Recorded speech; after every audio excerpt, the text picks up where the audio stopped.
what you see way up in the sky. Making circles in the morning sun, flying high in the sky till the day is done. I can't break away. Like a child in his fantasy, punching holes in the walls of reality. All my life I wanted to fly, but I don't have the wings, and I wonder why. I can't Break away.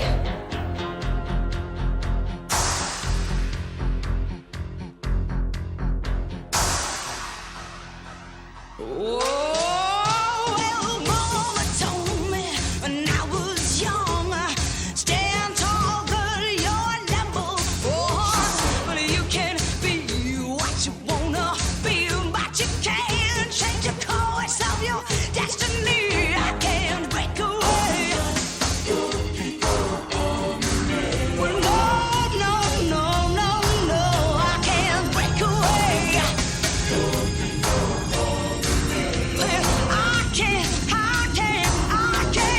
break away. Well, no,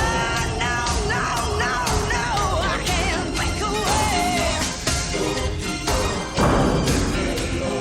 Ooh, I can't break away.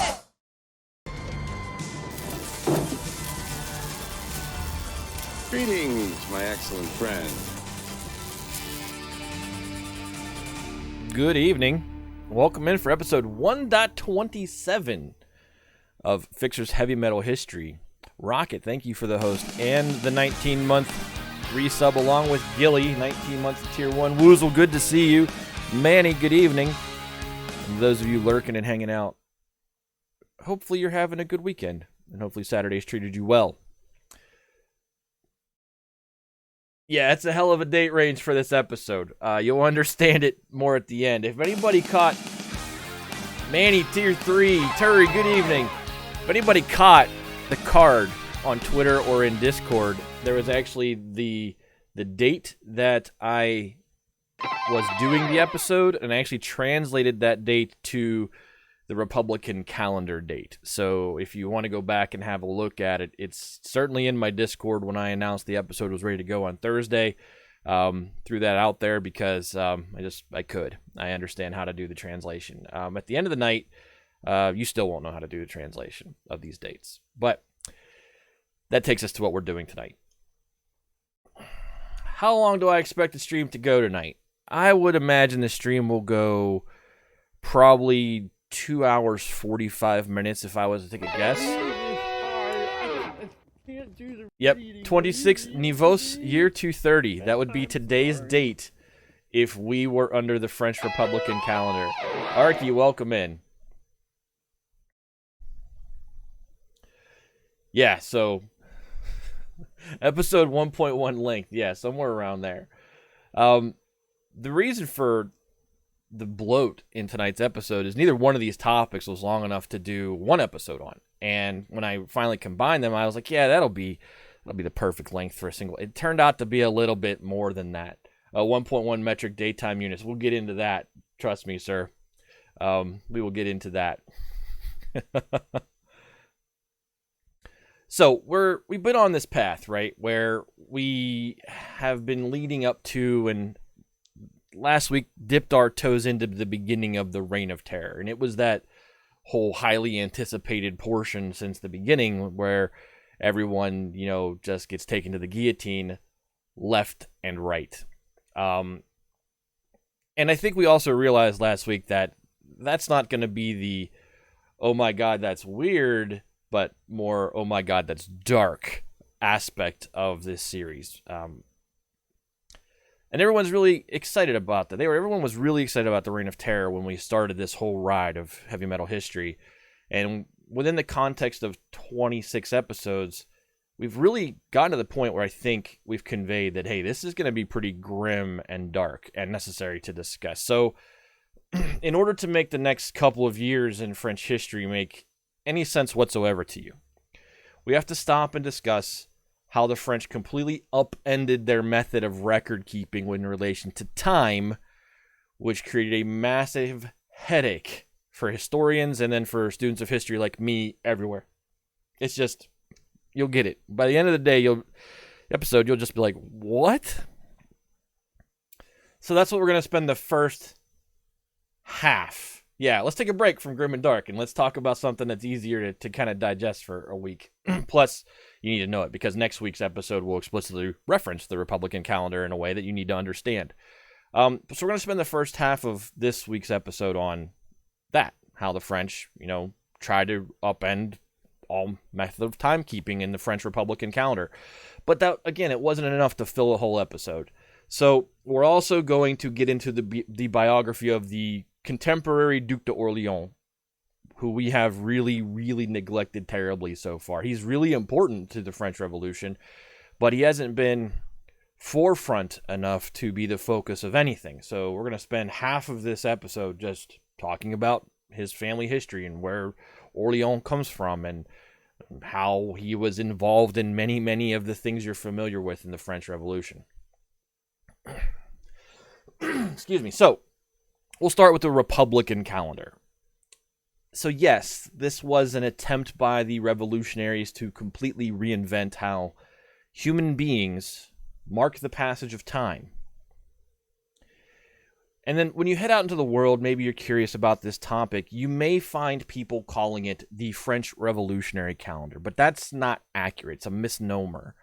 And while you shouldn't say, well, actually, it's the Republican calendar, but it's the Republican calendar. We're going to get into the reasons why it's not the French Revolutionary Calendar and why it is the French Republican calendar. For those of you that have been around for a while, you could probably guess what that reason is. But after the fall of the Bastille, back in July 1789, patriotic revolutionaries started to call the time the dawn of revolutionary liberty, and often referred to 1789 as year one of the Age of Liberty. Too many French revolutions? No, that's not the reason.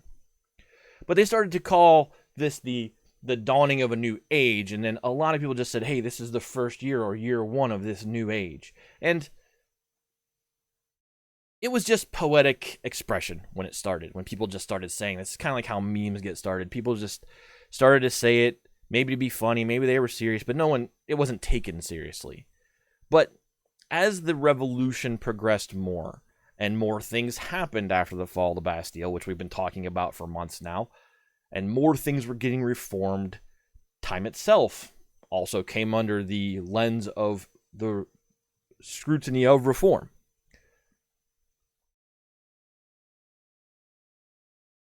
What's interesting here, and as a side note, we're not going to get into tonight, but space as well as time came under scrutiny, which is where the meter and the metric system comes from. If you're wondering why there's the meter and the metric system, you can come back to this same group of math nerds we're going to talk about tonight who not only tried to reinvent how time is recorded, but how space is measured. And they were successful in making the space is measured part stick. But again, go look that one up if you really want to learn about it. So the urge to remake the markers of time came from two directions. First, Enlightenment science, which has been prevalent throughout all of this, and its desperate need to rationalize everything. And then the second influence to make this attempt came from anti-clerical radicals, the people who wanted to abolish any lingering sway that the Catholic Church had on the citizens of France. And that's been something that's had momentum since pretty much the National Assembly got going. After the insurrection of August the 10th, 1792, which truly swept aside what was left of the Ancien regime, the movement to remake the calendar turned from interesting conversation. What's up, K's? It was an interesting conversation. Oh, let's think about this thing that'll never happen in the salons of, Paris and France, to actually turning into a working commission of the National Convention. So decentralizing the calendar from decentralizing the calendar from Rome, but we'll also get into that. So to get this part out of the way, the National Convention, when it was convened after the insurrection of August the 10th, actually kind of got ahead of things here. And as they were abolishing the monarchy in September 1792 legally, they also declared that 1792 would be year one of the French Republic. And they ordered all documents to be dated that way. All official public documents were no longer referencing the year as 1792. They were referencing it as year one. And it was really only public documents, that got dated that way. So it's not really clear beyond the National Convention's output of paperwork how widespread this practice of referring to it as year one was. But there was also disagreement about when exactly the year one started, when the year should start, and if the old calendar system should be kept at all, or if a new system should be devised. So the convention appointed a commission.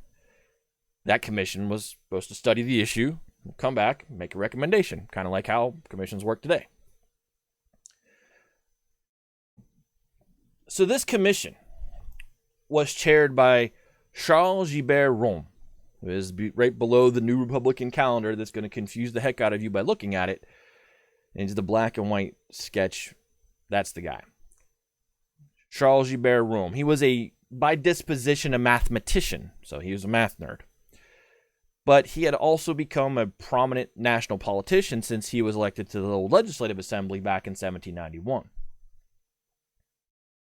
And around him, Rome gathered a collection of men to study that issue. Should we, when does the year start, and should we throw away the old system, and are we making a whole new calendar? They were studied the whole thing. They were going to study the whole thing and then come back to the larger body of the National Convention and make a recommendation. And though the majority of the men that he brought in or he consulted were all essentially Enlightenment science nerds with expertise in fields like astronomy and chemistry and physics and math, there were also appointees from the liberal arts side of the world. And the most prominent of these, and I foreshadowed this last week, was the liberal artist, poet, playwright, and spinner of fictitious foreign plots, Fabra d'Eglantina, also came in to influence the calendar. So the first major question that presented itself was if the commission was going to craft a revolutionary calendar or a republican calendar. And if it was the former, if they were going to do a revolutionary calendar, 1789 was obviously year one. And at this point in time, the commission was either in year 4 or year 5, depending on when we start that year. I mean, are we starting on January 1st or July 14th, which is the day the Bastille fell? But thankfully, and this is why it's not the French Revolutionary calendar, we don't have to linger on that question. Because the commission decided very quickly it would be a Republican calendar. They decided to inconveniently start year one of the Republican calendar on the date that the monarchy was abolished by active legislation, which was September 22nd, 1792. So that's when France, as opposed to the rest of the world, it now says this is New Year's Day, September 22nd. At least for year one, because it'll get more complicated than this. Because the commission was full to the gills with Enlightenment science nerds that could not just leave it at that, with the year turning over on the date, every year on the same date, just September 22nd, that the monarchy was abolished. They all took a step back and said, hey, look, September 22nd just so happens to coincide with the autumnal equinox. So we'll say that the year of the French Republican calendar starts on the day of the autumnal equinox. This leads to flat-out inconsistency as to which day each year of the Republican calendar starts on, because the autumnal equinox floats around a little bit. It's not always on September 22nd. For example, in 1795, the first day of the Republican year would actually have been on September 23rd. But in 1803, it would correspond to September 24th. This right here, this decision to root the start of the year based on the autumnal equinox in the Republican calendar is tremendously difficult to reconcile to the Gregorian calendar in any sort of standardized way, and it makes it really difficult when you're going back and looking at, well, the French said they did this on 14 Frimaire. What the hell day is that? Well, it depends on what year you're in, right? 14 Frimaire can be one of a couple of days. And the year in which you're saying it is, year 5 or year 10, dictates when the first day of that year was, and then in turn you have to do the subtraction back to figure out, well, that was this day. This is the Gregorian day. Now, thankfully, plenty of people have gone out there and come up with a formula to make this work, and so as I'm reading, I'm sitting there translating days to years in Gregorian time from French Republican time. But when you go read about this and you start seeing these odd notations for dates, you can't always assume that 14 Frimaire is, the same day between November and December that you equate it to. It could be one of a couple of the days depending on which year it is. So, setting aside this scientific problem of when to start the calendar, we can say that poetically and politically, it starts at the dawn of the French Republic. The ousting of the monarchy, the National Convention abolishes the monarchy. Revolutionary France truly becomes a republic. That is when we can generalize and say that's when the calendar starts. But that was not enough. That was not enough for these math nerds. Within each year, the Republican calendar was broken down into 12 months. Thankfully, thank you very much. Which, it's amazing that they did that. Because you're going to see, for a bunch of guys that were obsessed with systems based in the number 10, decimal systems, like the meter, it's astounding that they did not force a 10-month based system into this new calendar. And I think it's because the 10-month based year would have run into a few other problems.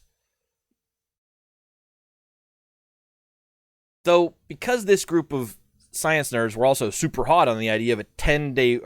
Sorry, let me rephrase this. I think the reason that they didn't do a 10-month year is because these science nerds were also hot on the idea of a 10-day week, which would have really been problematic to try to cram 10-day weeks into, 36-day months. The other thing here is that, yes, these guys were Enlightenment scientists, but they were also natural scientists, and they recognized that the year had 4 distinct seasons partitioned by the equinoxes and the solstices, that they could see these things actually happening. So they kept the 12-month thing, which is pretty much the only thing they kept from the old calendar system, with each month being divided into 3 10-day weeks for a total of 30 days each.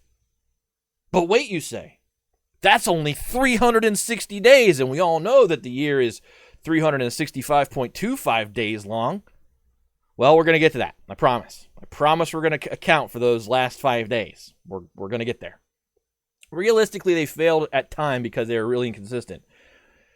With space measurements, they were really consistent. I think there was a better chance of the French Republican calendar working if they hadn't used the autumnal equinox as the float date for New Year's every year. It would have been easier to digest. But there's another reason why it didn't stick, and we're going to get to that as well. It's not just a matter of the meter makes sense and this doesn't. There's reasons why the meter was accepted and this was not. But, as I said, 10-day weeks, 3 of them in one of the 12 months, makes 360 days a year. So we have to account for the last 5 days at some point today. That is also true. We have a better understanding of time, but again, the 5 days, they're aware of it. They're aware that the 5 days are out there, that the leap year is out there. They're not just going to leave it at 360 days. They're going to make sure that that's adjusted. They're going to account for all that. We're just going to get there. So as I mentioned, one of the driving impetuses of the calendar reform was to break the last remaining vestiges of influence coming from the Roman Catholic Church.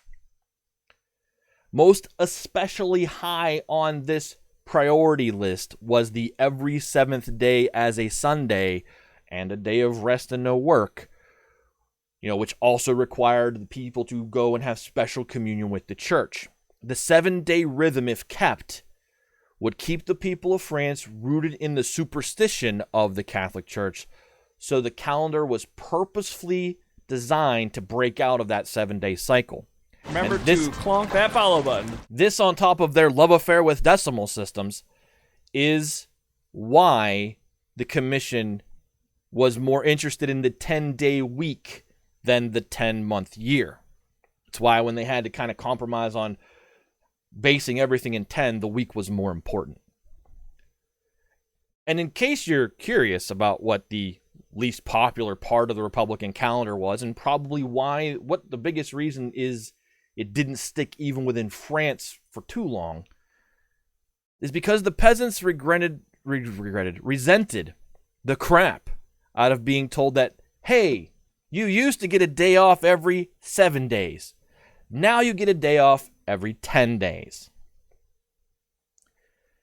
Math aside and weird start date aside, that is probably the biggest reason this didn't stick, is because the people who had to actually live it didn't like it. They didn't like the fact that you now had 3 more days on your workday before you get, 2 more days, 3 more days on your workday before you get a day off. Yeah, exactly. Terry's reaction is the French peasant reaction. What?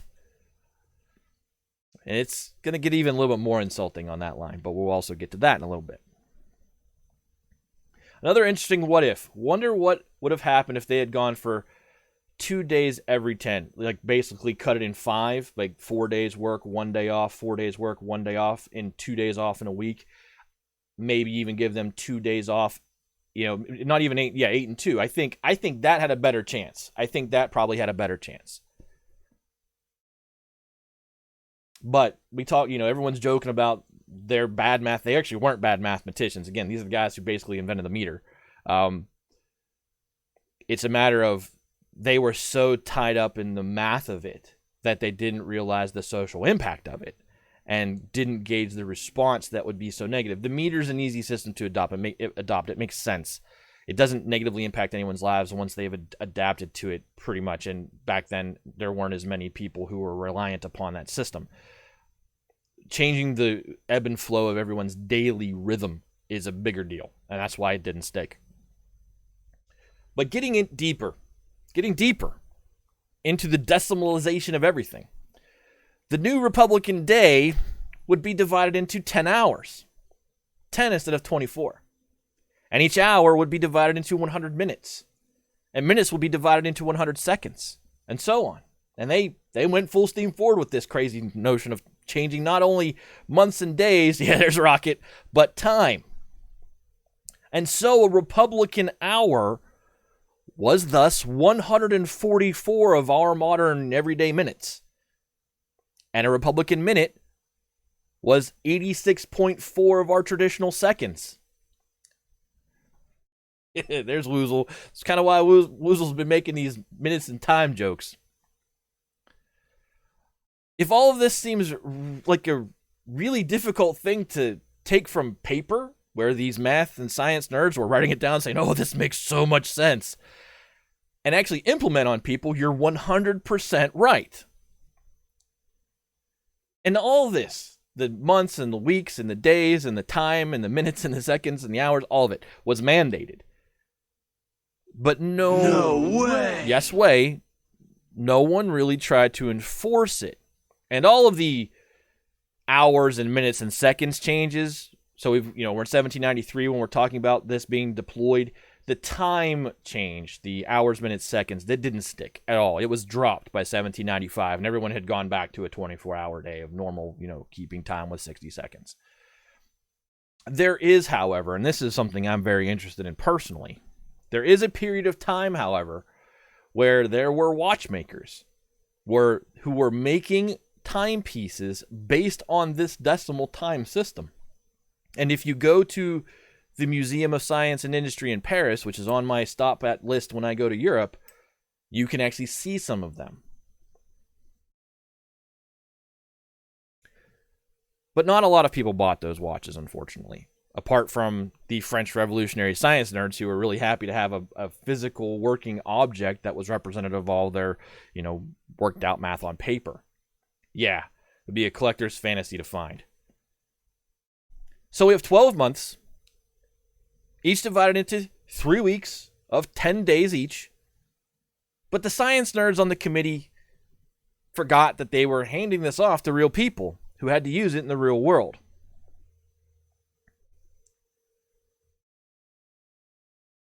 Dating things the first day of the third decade of the 7th month of year 2, while accurate, that's cumbersome, right? It's really cumbersome for the everyday person to speak. So that's when d'Eglantine steps in and makes his other great contribution to the French Revolution, apart from inventing the foreign plot, which we foreshadowed and got into a little bit last week.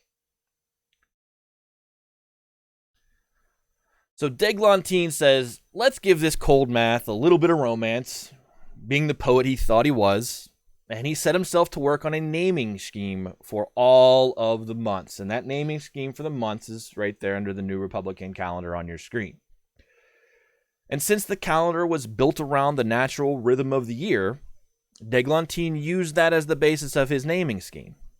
The months would be grouped by season and given names that were designed to invoke a relevant aspect of that season's. And so since the calendar starts with the autumnal equinox, the first 3 months of the French Republican calendar are the autumn months. So, and I have them listed that way. So Vendémiaire is the first one. It's from the French word vendange, which is derived from Latin vendemia, or vintage. And it starts either on the 22nd, 23rd, or 24th of September. Brumaire comes from the French word brume, or mist, starts on the 22nd, 23rd, or 24th of October. Again, all depending on when the autumnal equinox was. Frimaire, from French frima, or frost, starts 21st, 22nd, or 23rd of November. And then the calendar transitions into winter. You have nivos, from the Latin nivosus, which is snowy. And it starts 21st, 22nd, or 23rd of December. And then you have pluvos, from the French pluvieux, which is derived from the Latin pluvius, or rainy. And it starts around the 20th, 21st, or 22nd of January. And then the last month of winter is ventos, from the French vento, which is derived from the Latin ventosus, or windy, and that starts at the 19th, 20th, or 21st of February. And then the calendar goes into spring. Germinal, which is from the French word for germination, starts about the 20th or 21st of March.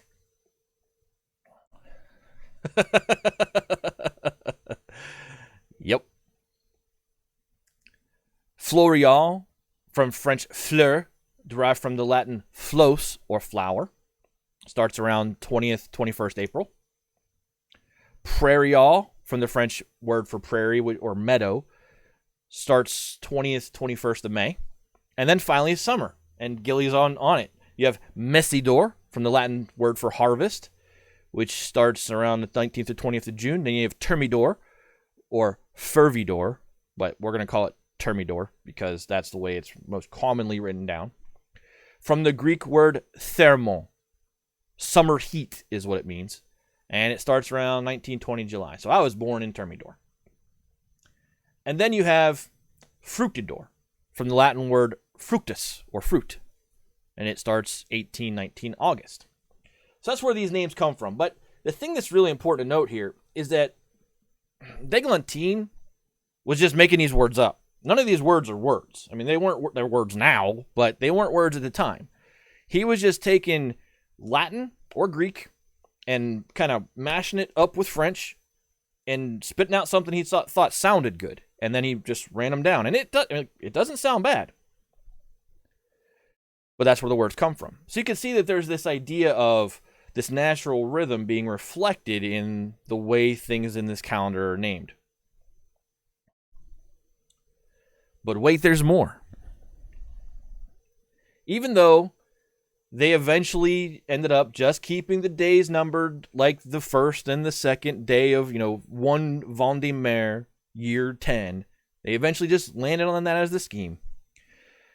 d'Eglantine also took a stab at the day system, based on the old Catholic idea that every day has a designated saint.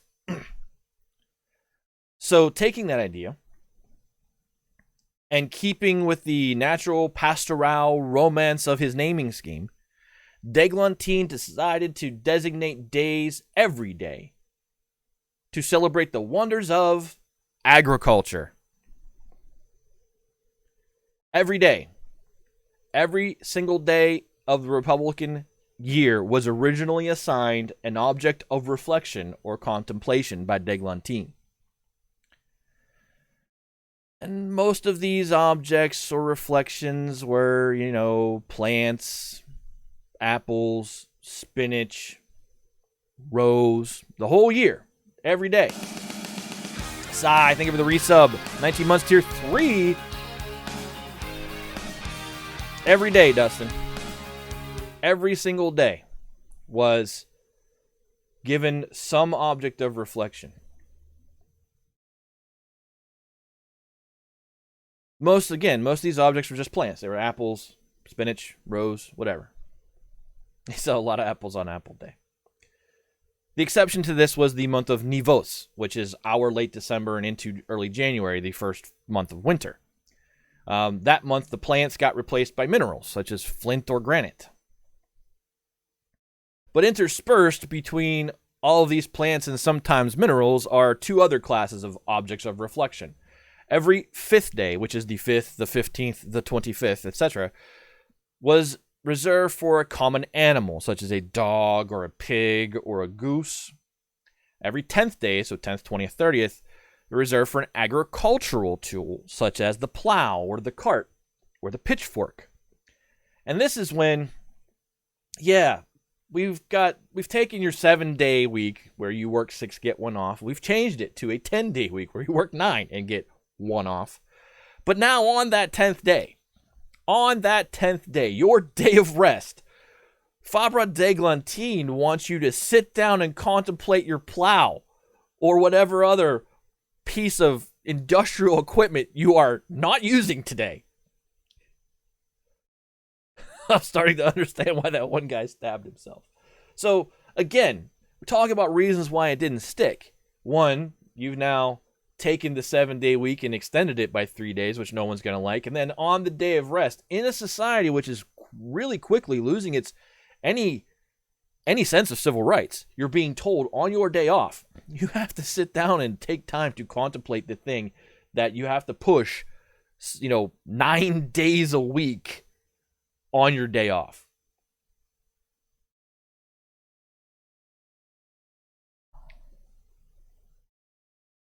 So those 5 extra days. Now that you have the insanity of the Republican calendar firmly entrenched in your mind, never to be forgotten, of course, because I've taught it to you, we can get back to those extra 5 days because 12 times 30 equals 360, not 365. Those extra days, these extra 5 days, were originally called complementary days. But the poetic d'Eglantine said, no, we'll call them the sans-culottes, which is another word he just made up, referencing back to the sans-culotte, which is absolutely political pandering. They were tacked on to the end of the year, so at the end of Fructidor.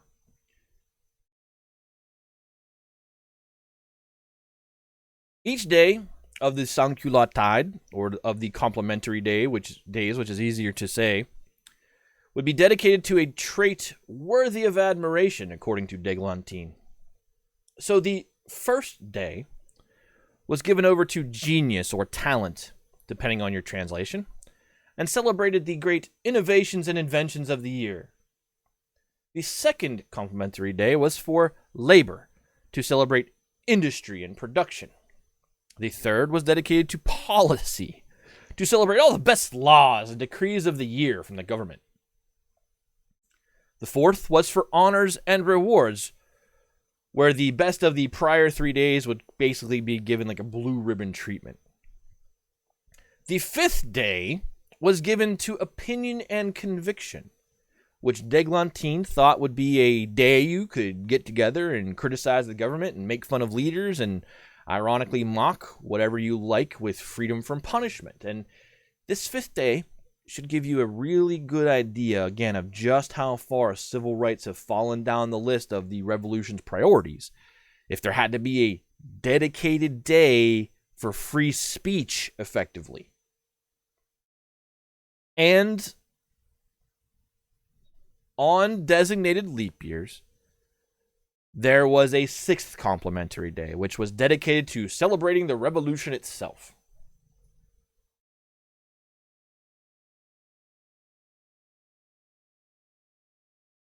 So after d'Eglantine presented this list of festivals to, effectively, the Committee of Public Safety, Maximilien Robespierre made what he considered to be an essential alteration.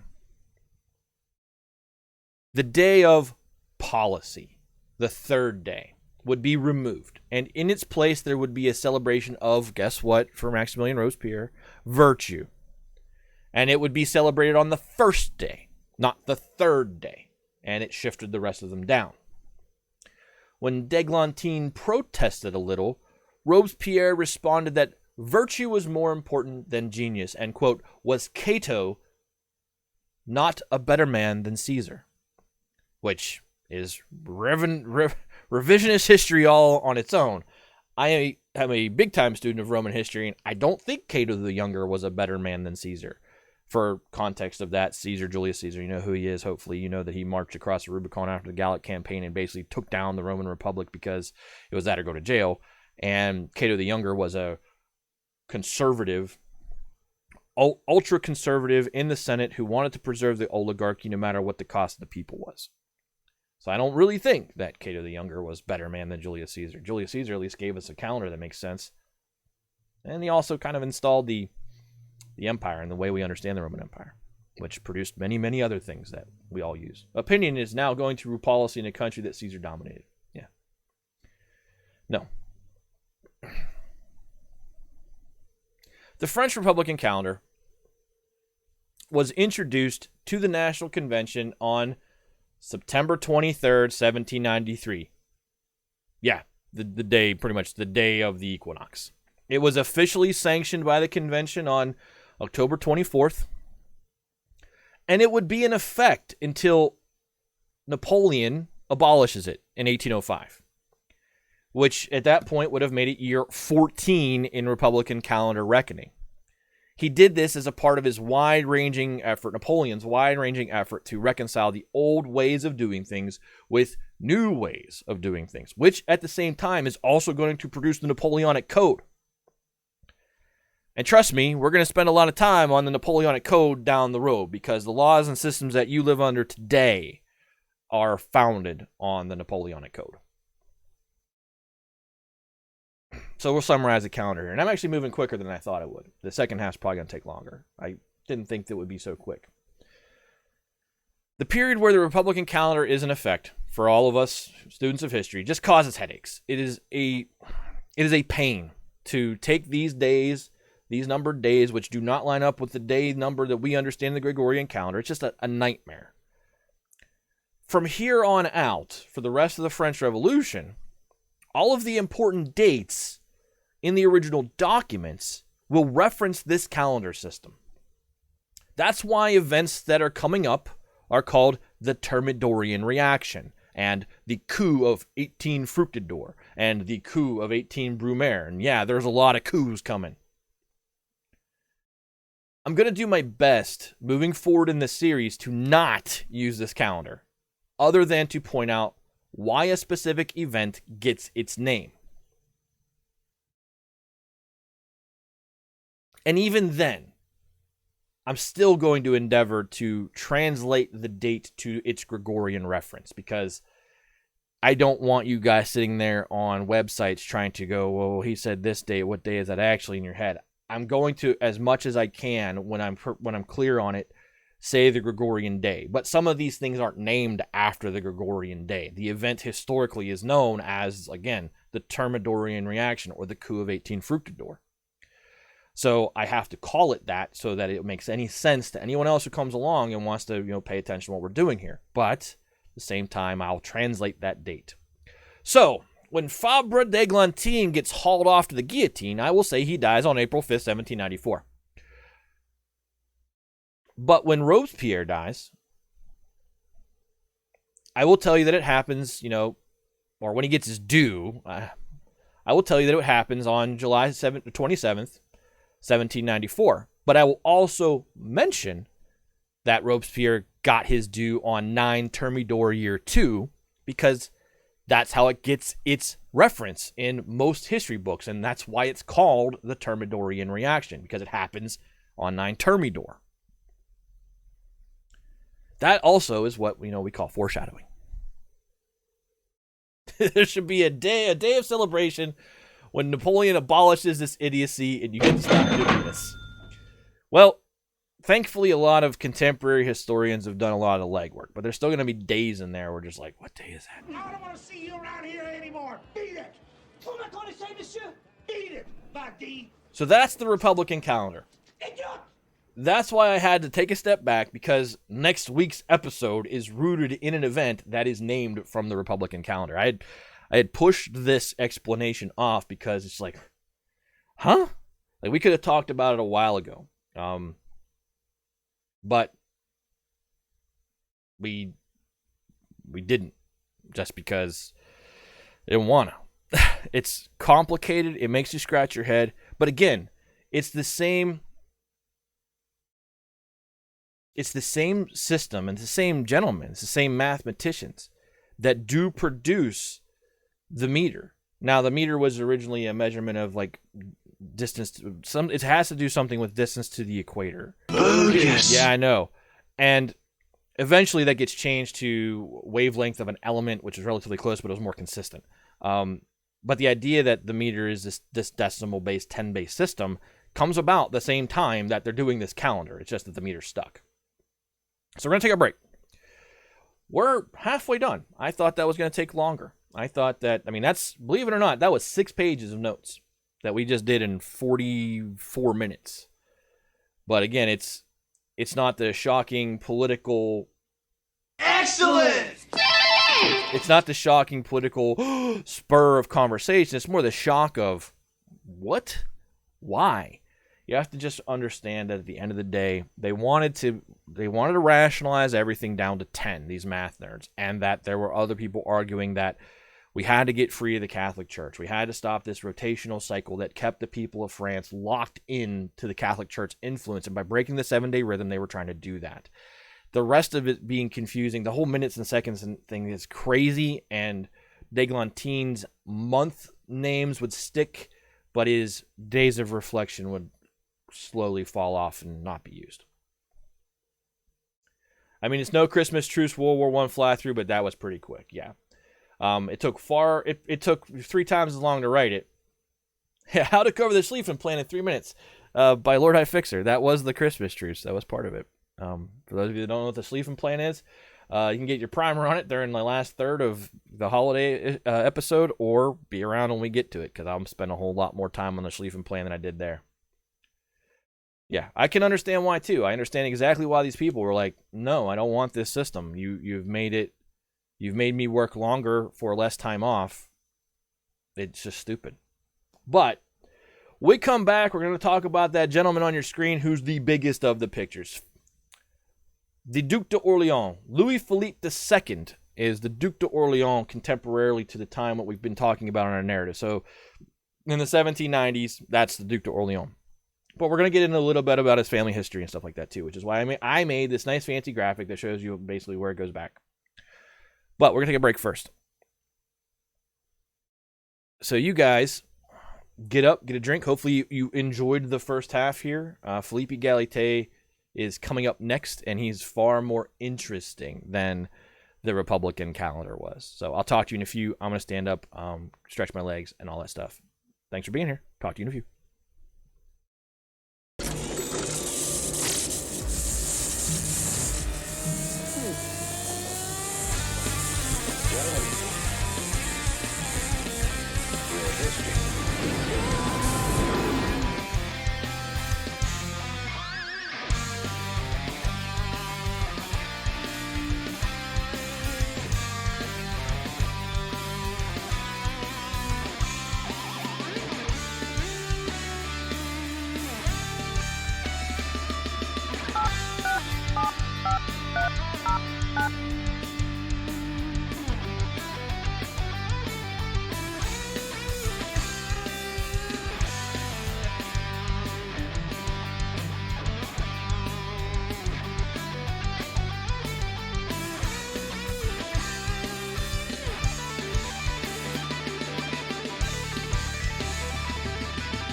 The only escape from the past is to bury it.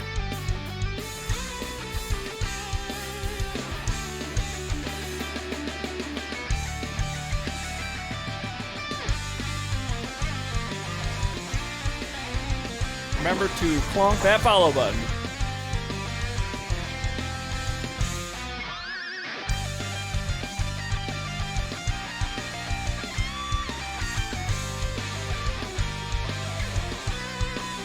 Yes, I'm excited about the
Yeah.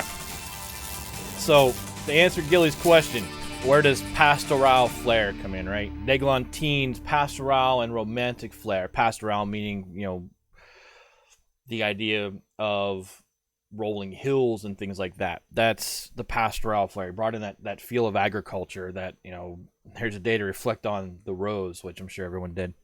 Yeah, so that's where that was. So Math Nerds was the guys putting down the hard code of the system, right? 10 minutes, 100 minutes and 10 days and all the 10-based crap. And then D'Eglantine comes in and goes, that's not going to make sense to people. We have to give them words to make the math make sense. In the same way that you don't go to the binary URL of a website, right? Which is what it all is based in. You have to go to an IP address. Well, no one's going to remember those either. So you have to go to words in a DNS server that actually makes sense for how to get to Google. Doug Mocha, welcome in to Fixer's Heavy Metal History. We just got done talking about the French Republican calendar as part of the French Revolution, and we're about to get into a huge, I wouldn't say oversight, but it has to be, we have to explain the life and times of Louis Philippe II, the Duc d'Orléans. So hopefully that answers your question, Gilly. This episode obviously is not going to go as long as I originally thought, but we still have more than half of my content still to go through tonight. But that's where pastoral flair comes from. The idea of this romantic pastoral notion that Fabre d'Eglantine tried to infuse into the Republican calendar in order to get it accepted by the people. Yeah, the word pastor means something different. There's famous, is it Beethoven's Pastoral? Is a famous piece of music, and it's also designed to invoke the countryside feeling of things. Pastoral is not a reference to clergy. Pastoral is a reference to countryside. Yeah, pastoral makes me think of farms. Exactly. That's what the word's supposed to make you think of. All right. So I'm actually going to move my outline off to the side here a little bit and cover up my feed because I need to be able to zoom in and out here for a few minutes. I didn't mean to make that. Just put right where I said. Thanks. All right. So we're going to start talking about this guy, Louis Philippe II, the Duc d'Orléans. Now, we've mentioned a few times in past episodes that the Duc d'Orléans, this renegade prince of the blood, who began to style himself Philippe Egalite when the whole noble titles were dropped, he deserves far more attention than I've been able to give him over the course of what is now 26 and a half episodes. Given he's about to lose his head in the early days of the terror, this is probably my best and last opportunity to give you a biography of this man in context. And while we haven't spoken about him much, his impact in the revolution is huge, huge. So we're going to have to fire up our Wayback Machine with respect to even our own narrative timeline and go back to the Ancien regime. And this story that we've been telling of the French Revolution is not complete by any means unless we talk about this guy, unless we go into who Louis Philippe II, the Duc d'Orléans. We've just simply called him the Duc d'Orléans to this point, but given that I'm now about to mention many, many Ducs d'Orléans, I will be calling him Louis Philippe or Philippe Egalite throughout the rest of the night tonight. So, young Louis Philippe Joseph d'Orléans was born in 1747 into the House of Orléans, which was the senior cadet branch of the Royal House of Bourbon. That's the house that Louis XVI was a member of. For the sake of keeping all this straight,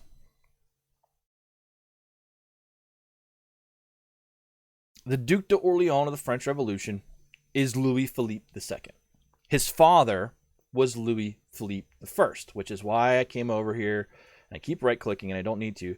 His father was Louis Philippe I, Duc d'Orléans. And his grandfather was Louis, Duc d'Orléans. His great-grandfather was Philippe II, Duc d'Orléans. And his great-great-grandfather was Philippe I, Duc d'Orléans, brother to King Louis XIV of the House of Bourbon. So, Philippe I, Duc d'Orléans, again, the younger brother of Louis XIV, was a seriously gifted military commander. Like, so gifted it pissed off Louis XIV. And while being absolutely bisexual and not shy at all about that fact,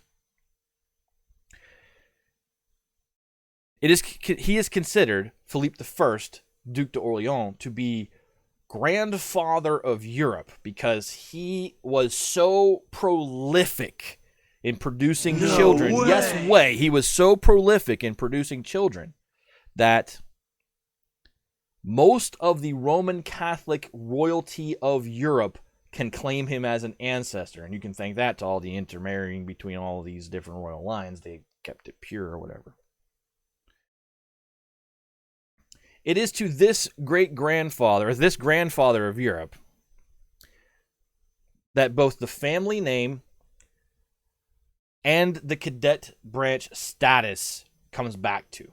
So at this point, I'm going to pull back and just go back to where I was. But I wanted you to kind of see where all this tied in. And if you're ever curious about my whiteboard, hey, look at all the stuff we always cover. So we're going to focus in now more on Louis Philippe II and later on Louis Philippe III because he's going to be important as well. But again, Philippe I, Duc d'Orléans, grandfather of Europe. If you ever want to get a sense for it, this TV show Versailles is not historically accurate, but I do believe it captures Philippe I very well. It also probably captures Louis XIV pretty well. You have to kind of have a history background to watch that show, by the way. Like, the affair of the poisons is in that show, and Madame de Montespan's role in that is, kind of historically warped, but you have to understand what the affair of the poisons is for that show to make sense. But in history and heraldry, a cadet branch, we've said this a few times, consists of the male line descendants of a monarch or patriarch's younger sons. So King Louis XIII's younger son, Philippe I, formed the cadet branch.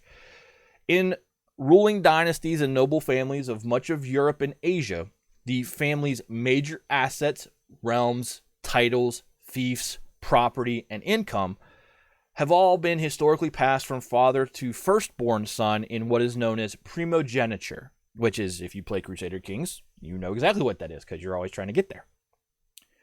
Younger sons, or cadets, inherited less wealth and less authority to pass on to future generations of descendants. The Orléans branch of the Bourbon royal family, being so immediately close to the royal family proper, but just outside of it, earned their senior male patriarchs, in this case the line of Duc d'Orléans, the title of being the first prince of the blood. So going back to the Assembly of Notables, we talked about the princes of the blood, and there were 7 of them.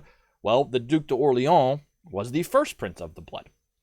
This was an official court position. It was reserved for the most senior prince who was not part of the king's immediate royal family. But what this meant in practice is really important. It meant that if all of the inner circle male Bourbons were to die, the throne would pass to the House of Orléans. And this is going to be an extremely important point for both our conversation tonight and when we get to the July monarchy in 1830. So when Louis Philippe II was 22, he married one of his cousins, Louis Marie Adelaide de Bourbon. And that is this lady right here. She happened to be the daughter of an insanely wealthy duke who himself was the son of one of King Louis XIV's illegitimate but then legitimized children. And hopefully you followed all that. I'll say it again. Louis Marie Adelaide de Bourbon was the daughter of a really wealthy duke who himself was the son of one of King Louis XIV's legitimized illegitimate children, who Louis XIV had a ton of those. He had a ton of illegitimate children. So when Louis Marie's dowry came, combined with the already massive estates of the House of Orléans, it meant that when Louis Philippe II inherited the title of Duc d'Orléans from his father, he became one of the richest men in France. And this is also going to be extremely important. Let me get this zoomed back out properly for you guys. I keep right-clicking like a dummy. There we go. All right. So from very early on in Louis Philippe II's life, he cultivated this pretty much antagonistic edge in his dealing with the king's immediate royal family in the House of Bourbon. He ran afoul first of them in the early 1770s, and that's back when, fire up your notebooks, Lord Chancellor Maupeou was making his attempt to cut down the Parlement. We talked about all the way back at the beginning of things. We were talking about broken regime. Louis Philippe II was not yet Duc d'Orléans at this point in time, and he was setting himself up as a champion of the, a champion and patron of the Parlement. Yeah, and it made them all angry. For this, though, it made the royal family angry. Yeah, he earned the enmity of the king's ministry and the royal family for basically being in opposition to their plans. And this isn't Louis XVI, this is Louis XV. But he also earned popular acclaim, as the Parlement was still in those times seen very much as that defender of the people's liberty. You remember that conversation we had about that and how they completely blew it when they didn't come out for a double a third and vote by head.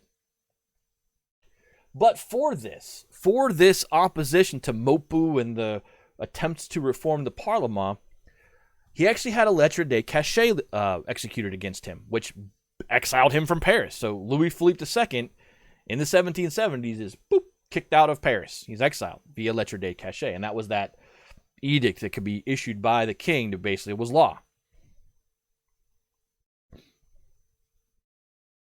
He kept up tweaking the Bourbons after Louis XVI ascended to the throne, and it took no time at all for Louis Philippe II and Marie Antoinette to really just come to utterly despise each other. So when his father dies in 1785, Louis Philippe became Louis Philippe II, Duc d'Orléans. So I've referred to him as Louis Philippe II the whole time, but he doesn't become Louis Philippe II until he is Louis Philippe, the second such named Duc d'Orléans. That's how that whole naming thing works. But again, for clarity's sake, I'm just going to keep calling him Louis Philippe II because it makes sense that way. But when his father dies in 1785, he becomes Louis Philippe II, Duc d'Orléans, and first Prince of the Blood. Should the whole Bourbon dynasty's male lines die, that's your guy. He would be the king. And he actually was in line to be king for a minute. But then kids started coming out.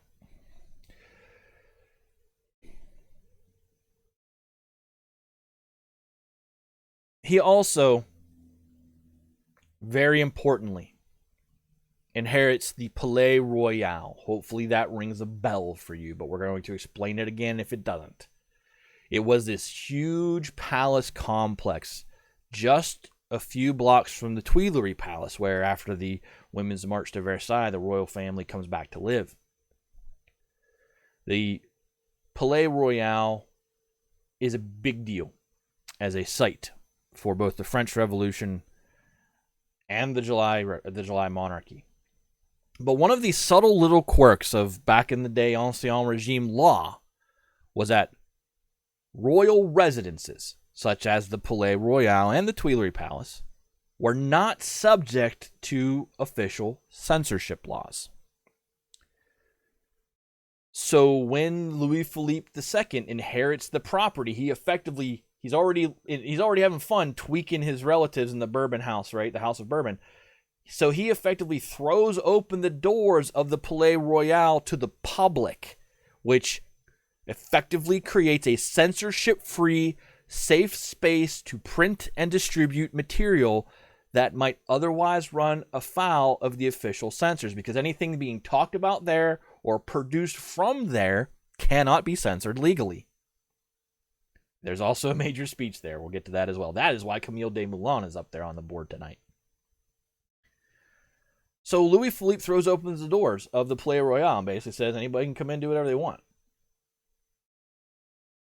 And soon the arcades of the Palais Royal were brimming with shops and cafes and books and pamphlets and newspapers, all which advocated all manner of crazy ideas and notions, and they were distributed at will because legally they weren't breaking the law. So again, 1785 is when his father dies. 1785 is when Louis Philippe II inherits the Palais Royal and basically throws its doors open for free speech for everybody. So just as the pre-revolution was really starting to get its momentum going, Mads, thank you for the resub. 19 months in Tier 1. So just as the pre-revolution is getting going, right? The second half of the 1780s, the Palais Royal is serving as this great clearinghouse of any and all dangerously seditious notions like, hey, maybe we should call the Estates General. Because you couldn't print that anywhere else. You couldn't say that anywhere else. That would have been pretty bad. But within the Palais Royal and its censorship-free zone that Louis Philippe II was fostering for anybody who could do whatever they want, here he is. You're not inventos. You're a new Nivos. Oh, in terms of the calendar here, yeah, who cares? Not in year 2 at all. But the idea here is that Louis Philippe II he created this engine. He creates this place where all the Enlightenment thought of the day that could get you into trouble couldn't get you into trouble. So this political and literary patronage made him very popular. It made him extremely popular. We all know Fix is always listening. I am always listening. But his opening up the doors of the Palais Royal and all this political and literary patronage, here you go, use my building for what you need it for, made him very, very popular with all the people. But guess what? It also makes him extremely unpopular with the inner royal family, most especially Queen Marie Antoinette, because it is at this point, Queen Marie Antoinette sees everything that Orleans did as further proof that he was just setting something up to try to overthrow the Bourbons and set himself up as king. And for his part, Louis Philippe II hated the Queen right back. He believed her to be a frivolous spendthrift, which she was, whose loyalty to France was suspect at best, which probably that's true too. Her loyalty to her family wasn't suspect, to her kids especially, but was she really loyal to France, or was her loyalty back to Austria? That's a great question historically. So the really critical thing here to understand is that in the late 1780s, when the political and economic reform movement of the Enlightenment was slamming into Enlightenment philosophy, which was running into complaints about the king and the Catholic Church, all of that was coming together at the Palais Royal, which was owned and operated and open to the public, declared by Louis Philippe II, Duc d'Orléans. So while we didn't need to cover this when we went through the momentum up to the fall of the Bastille, this is the incubator. The Palais Royal and Louis Philippe II's decision to let people do what they would there, it was the incubator for everything that hit the Paris streets and influenced public opinion in those years that effectively led up to the Estates General being called. Yeah, this is another great what-if moment. What if he didn't do that? What if he just said, I'm just going to sit back being extremely wealthy. I have this massive dowry from effectively marrying, my half-cousin. I'm already rich from everything my family owns. I'm not going to do that. But the guy loved tweaking his relatives. So maybe.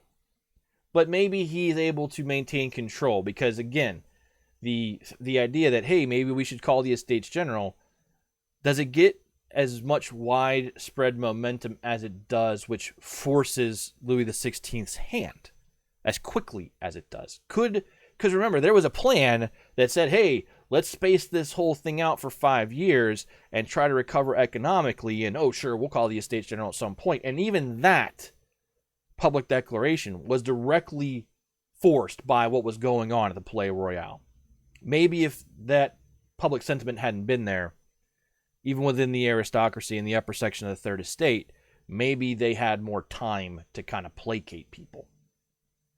Yeah, having this made it worse. So, though the queen's paranoia about her husband's cousin, Louis Philippe II, went a bit too far, and she blamed him for absolutely everything, right? It's really not that big of a stretch to see why she maybe thought that Louis Philippe II and his money were all behind all of the misfortunes that were about to smash right into her family. And then the revolution gets going. So when the monarchy went bankrupt and Controller General Calonne called the Assembly of Notables in 1787, well, the Duc d'Orléans was invited because he had to be invited, right? We said it. The 7 princes of the blood were invited. He had to be invited. They didn't want him there, but he had to be invited. Why? He was first prince of the blood. And so, of course, he shows up. And remember how we talked about everyone was pretty critical of Calonne's reform package? Guess who was the leader of that charge? It was Louis Philippe II. There were other people that were just as vocal, but he was right there in that group, just hammering the reform package for all of its problems.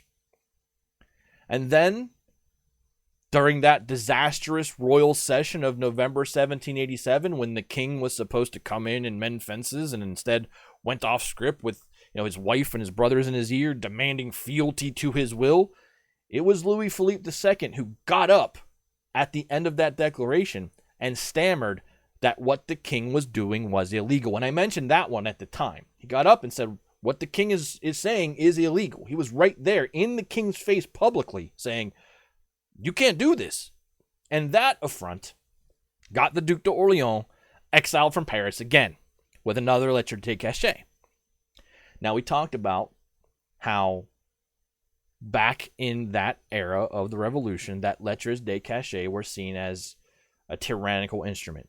This helped that sentiment a ton. It helped his exile via this second time he's been hit with this lettre de cachet, sparked another big round of pointed complaints about the entire usage overall of lettres de cachet, which was now being used to silence this great patron of French liberty, because that is what he was to people.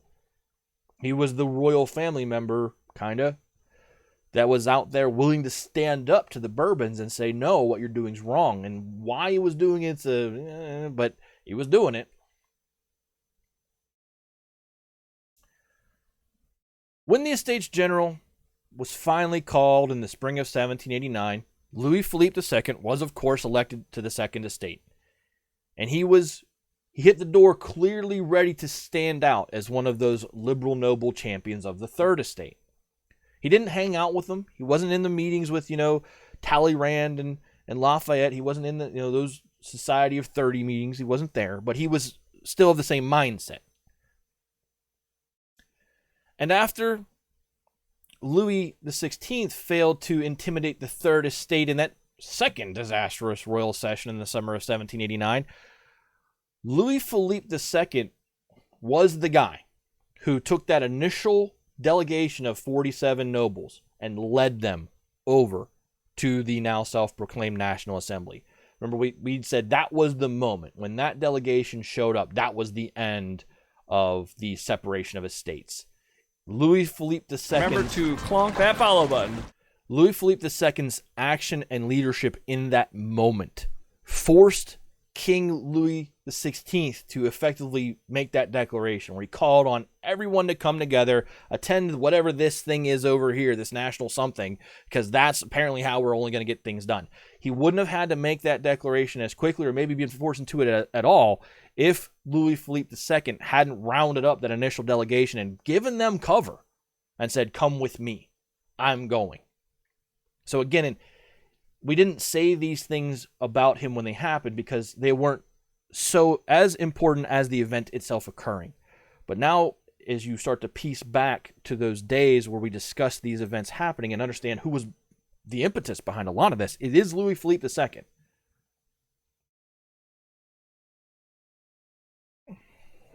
Now, as if all of this standing up to the king and the royal family was not enough. Yeah, no wonder they hated him. But if all this standing up to the king wasn't enough, remember that speech that The armies are at the gates of Paris. I'm standing up on a table and giving this speech. I'm not much of an orator. I'm usually the writer. Georges Danton, my buddy, is usually the orator. But this is my great speech. I'm Camille Desmoulins. I'm standing on a table, rousing the people to do something, to go in and get everyone out of the theaters and stockpile weapons and eventually, within a day, march on the Bastille. That speech was given, guess where? At the Palais Royal. Again, if Louis Philippe II hadn't basically thrown his doors open and let people do whatever they wanted there, Camille Desmoulins probably doesn't have the primed audience he needs to make that speech as effective as it was going to be. This speech led directly to the fall of the Bastille.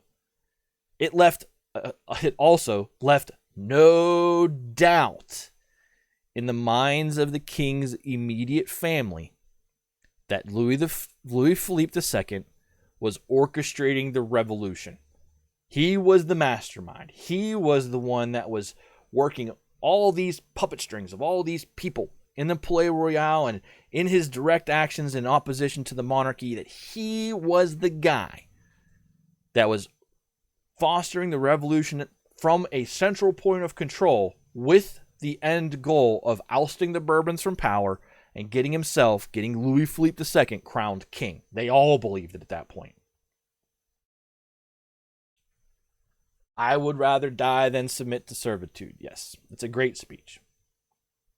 Crazy. He's the one where he points a gun at his chest, remember? So all this, it looks kind of suspicious. But in reality, the Duc d'Orléans, Louis Philippe II, is not much of an arch puppeteer. What's going on here is that, and we've demonstrated this, I think, to this point well enough to make this statement. The French Revolution is a time of wild, rampant paranoia when everyone, royalists, moderates, and radicals, were all just convinced that everyone else was in some vast, sinister plot to destroy them. That's how they get into the war. That's how Fabre d'Eglantine is going to convince Robespierre that he's got a spy, he's got a problem within the Committee of Public Safety. Every time everyone's brought one of these plots forward, they've all been like, yep, that makes sense. It's just been this era where everyone's looking for enemies. And so the Queen, and then through her influence, the royal family at large, after the fall of the Bastille, and they understood where it came from and Camille Desmoulins, and then where it took place, they're like, look at what the Duc d'Orléans has been doing.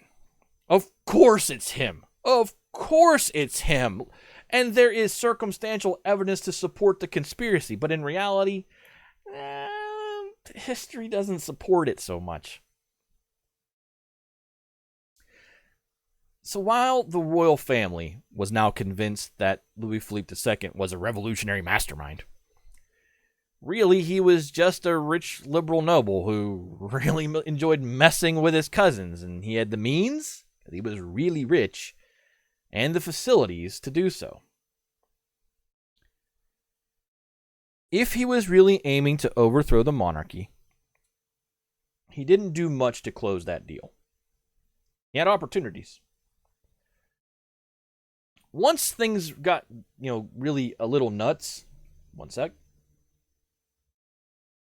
things start getting a little nutser than the fall of the Bastille in 1789, the Duc d'Orléans actually backs off. Backs off a lot of his public stuff. Doesn't close the Palais Royal, but he backs off and he tries to get right with the king and the queen.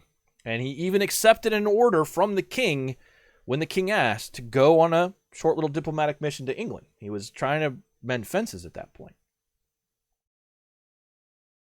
But if there was ever a moment for the Duc d'Orléans, Louis Philippe II, to try to capitalize on all of his alleged mastermind sinister plotting, it was probably right after the flight to Varennes, when the king and the queen were completely discredited and actually suspended from power. But in the aftermath of the flight to Varennes, Louis Philippe II makes no move. He doesn't do anything. And I think this is a complete question of opinion. based on what you read and know about all this stuff. But I think if he was going to do something, that was his moment, because everyone was primed to replace the king. And he had followers at that moment who were pushing him in that direction. But instead of doing that, there is actually historical evidence that Louis Philippe II tried to help his cousins. He reached out to the king and queen. But of course, at that point, they were so pissed at him that all of Louis Philippe II's overtures were just rejected. Perhaps he was afraid of the possibilities of what might have come had he capitalized on that opportunity. Maybe. But if he was of the mindset that it's dangerous to be a royal, then he should have got out of Dodge at that point. And he didn't do that either.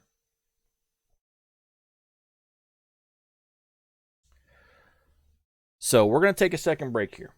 We're going to transition from Louis Philippe's commitment to just being a pokey in the eye type of guy, and then maybe I went over the line here, and maybe I should try to help my cousins out. To the only path forward for me here is to embrace the revolution. And that'll be the second half of his biography. We'll get to that. We'll do the quiz after that, and that'll be the show tonight. So, again, thank you all for hanging out. I know that this section is a little bit shorter, but I am going to stretch my legs again, and it's a good break point. So we'll talk to you in a few minutes. Yeah, didn't get up before. Get up now. Again, Doug Mocha, welcome in. Thanks for the resubs, everybody. I'll talk to you in a few minutes.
Yeah, you guys enjoying yourselves tonight? This is a little bit different from the traditional heavy metal history episode. And again, it's necessary. The first half for sure was necessary. No way!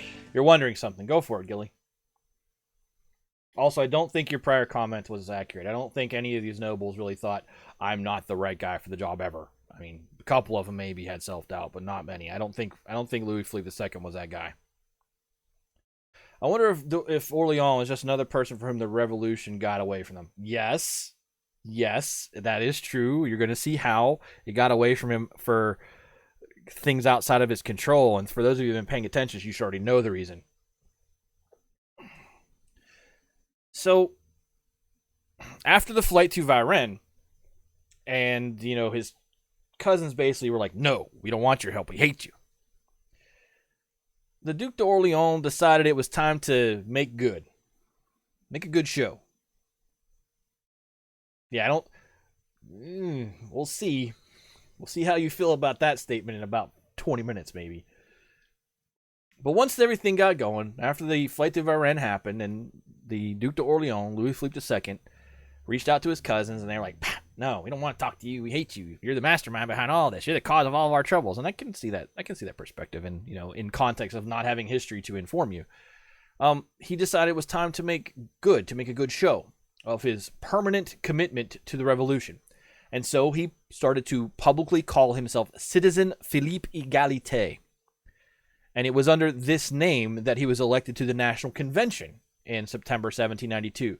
Again, this election to the National Convention was after the mobs of Paris swept through the Tuileries Palace and effectively brought an end to the Ancien regime and the Bourbon monarchy. And he was a member of the cadet branch of the royal family in the House of Orleans, and he was still elected. Again, he had to make this name change, right? Because back during the Declaration of the Rights of Man and all that time, the idea of hereditary title and heraldry and all that was abolished, right? So he really wasn't publicly the Duc d'Orléans anymore. And so he started to call himself Citizen Philippe Egalite. And I will simply call him Egalite or Philippe Egalite probably from this point forward, because that's the name that was in use. And it's easily to identify Philippe Egalite as Louis Philippe II. But once the convention got going, once he was in there, Philippe Egalite discovered that times had really changed around him and had outpaced him. He sat with Robespierre and the Mountain, but even as he tried to keep up with the times, for basically self-preservation, I imagine at that point, he discovered that he was little more than an embarrassment and a liability to the Mountain because of his royal lineage. This was the age of the Republic, and despite his superficial name change, everyone knew that he was a prince of the blood, and depending on how things went here with the Dauphin and the rest of the royal family, he might be a guy that actually has a claim to the throne of France if people really wanted to believe in him.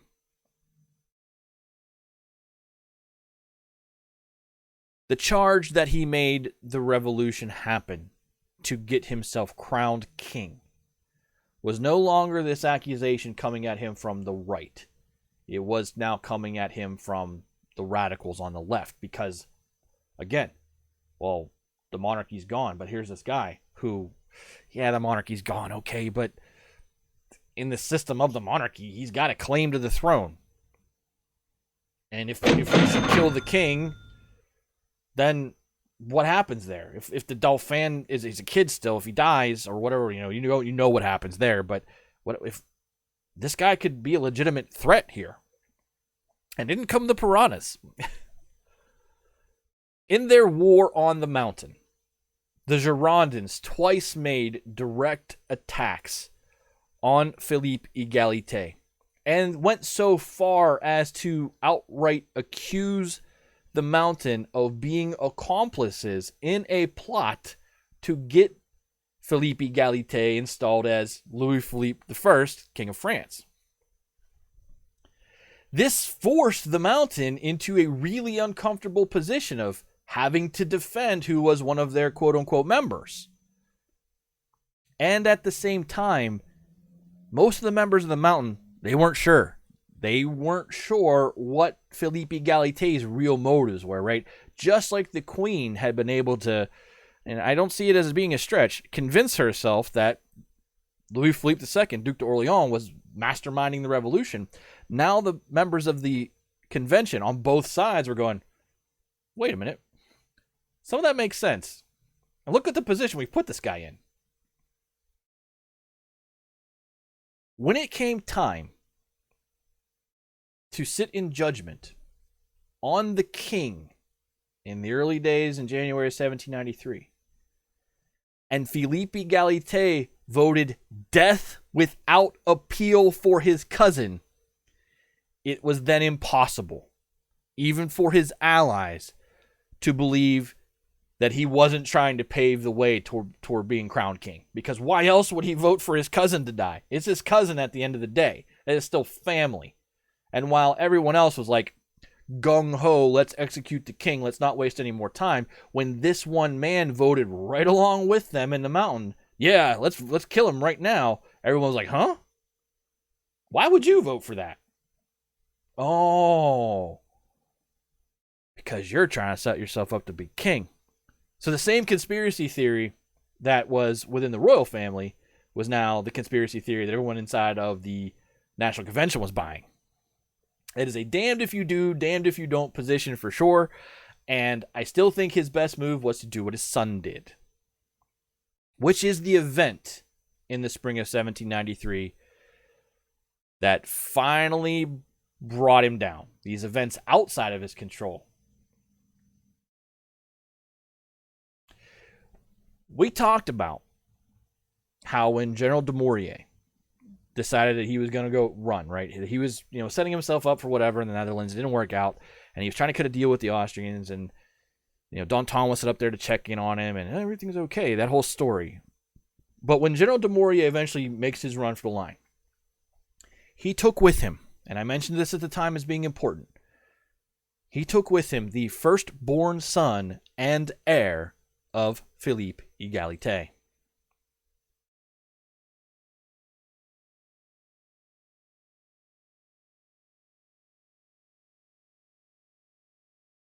That is the down the road, future July monarchy, King Louis Philippe I of France. When this defection happened, when Dumouriez left and Louis Philippe, who would eventually become Louis Philippe III, Duc d'Orléans, and then eventually King Louis Philippe I, House of Orléans. When this defection happened, it led to a general crackdown on all aristocrats throughout France. Anybody who was left, who hadn't gone running as an émigré, they were all cracked down on. And there was nothing Philippe Egalite could say or do to avoid just getting swept up in it. His son had just been an accomplice to one of the great treasonous betrayals of the whole revolution. And whatever Dumouriez's reasons were, the fact that he ran and took Philippe Egalite's son with him, there's no doubt right there that in the context of what was occurring in the revolution, that was treason. So, Philippe Egalite was arrested in April 1793. And all of his assets were seized. And this is hugely important. Critically, his assets were seized. They were not sold. They were never sold off. And again, one day down the road, his firstborn son and defector would inherit them and the Palais Royal under the laws of the Bourbon Restoration. The Palais Royal is again going to be very important as a location during King Louis Philippe I's rise to king, because it will all be coming out of that same place, the Palais Royal.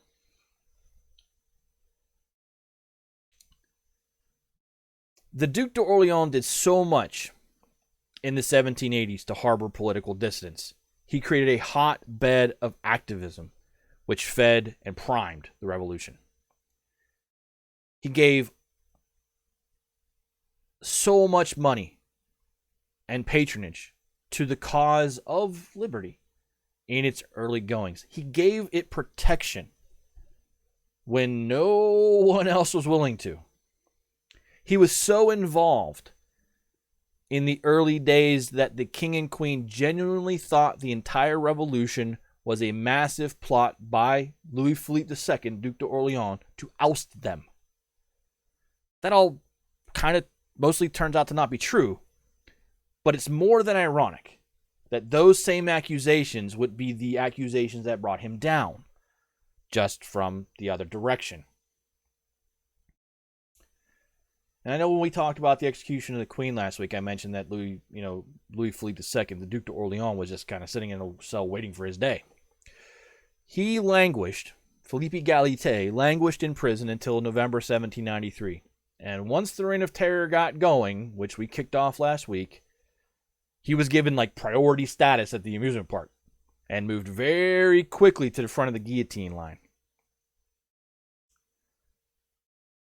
On November 6, 1793, Philippe Egalite, formerly Duc d'Orléans, was tried, convicted, and guillotined, all in the same day.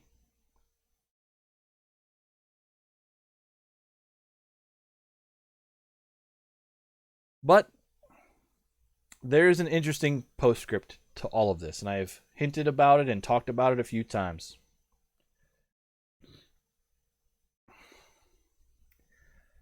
After Napoleon goes down, the brothers of Louis XVI will roll back into town, and they'll restore the Bourbon monarchy. That's the Comte de Provence and the Comte d'Artois, two names we haven't heard in a long time, because they're gone, right? They're out there, no longer really a threat, but they originally were thought to have been trying to run some sort of, counter-revolutionary approach militarily to France. But they're out there. But they come back. The Comte de Provence and the Comte d'Artois. The eventual King Louis XVIII and King Charles X, respectively. And those two guys, guess what? They end up running an arch-conservative kingdom that, in the words of Talleyrand, who, yes, will be around in those days and will be hugely impactful in those days, in the words of Talleyrand, quote, they had learned nothing and they had forgotten nothing. Meaning, they didn't learn any of the lessons of why the revolution happened. They also didn't forget anybody who had wronged the Bourbon family. So after about 15 years of enduring this, under both King Louis XVIII and Charles X, the French citizens, they get enough. They have had enough. They get sick of it. And they overthrow the restored Bourbons in July 1830. And the man they turned to lead a new constitutional monarchy, no longer the old-style Ancien Regime monarchy that the brothers of Louis XVI were trying to put in place, where they were trying to make French citizens back into subjects, to lead a new constitutional monarchy for France. The same constitutional monarchy that, we tried once with Louis XVI. They turned to no one other than Louis Philippe III, Duc d'Orléans, as of his father's execution, and the future King Louis Philippe I of the House of Orléans. Those hectic days where effectively King Charles X is thrown out and Louis Philippe I is installed, all are coordinated out of Louis Philippe III's major property in Paris, the Palais Royal, which was seized but not sold. So just as Marie Antoinette feared, the House of Orléans does eventually succeed in overthrowing the House of Bourbon. It was just nowhere near the way that she was thinking it was going to happen. Yeah, welcome to why Fix is fascinated with history. Nor was that the intent. Exactly. They turned to him, and when we get to the July monarchy, you'll get this story better. But when they go to him, he's actually so hesitant. Louis Philippe III is so hesitant about doing it that they have to run through his wife as an intermediary because he doesn't trust those, including, guess who? Talleyrand and Lafayette, who are the ones that approach him to say, you want to be king? It doesn't go directly through him initially. It goes through his wife. And it's a fun story. And those of you who have read Mike Duncan's book about Lafayette know this part of this story because Lafayette is involved in yet another revolution in his last days. But it's a tremendously this is why this entire stretch of history for France is Remember to clonk that follow button. because you could see how intricately weaved all this stuff. The stuff we've been talking about for months now will be interleaved with things we'll be talking about in a year. But I came in 50 minutes shorter than I thought I was going to tonight because the calendar just is the calendar. It needed to be talked about. And then the Duc d'Orléans, like I said, it was an injustice what I had omitted on him thus far, but I felt that putting down the framework of what happened was more important in the early days than throwing down so many names you wouldn't remember any of them. So that now I can do what I just did with some of these big figures, just come back in time and say, remember this, remember this, remember this, remember this. He was there, he was there, he was there, he was there. It kind of fits it into the slot very nicely, and that's the way I intend to continue to bring in these people. I'm going to do it for Talleyrand eventually. I will also do it for Lafayette when he comes back to the picture. So you kind of now understand, and we've mentioned the Duc d'Orléans several times. He's dead now in the way we've covered him, but you understand where he slots in to all of these major events and why he was so extremely important to the start of the revolution. So next week, we're going to come back to the Reign of Terror and one of its most historically notorious legal instruments.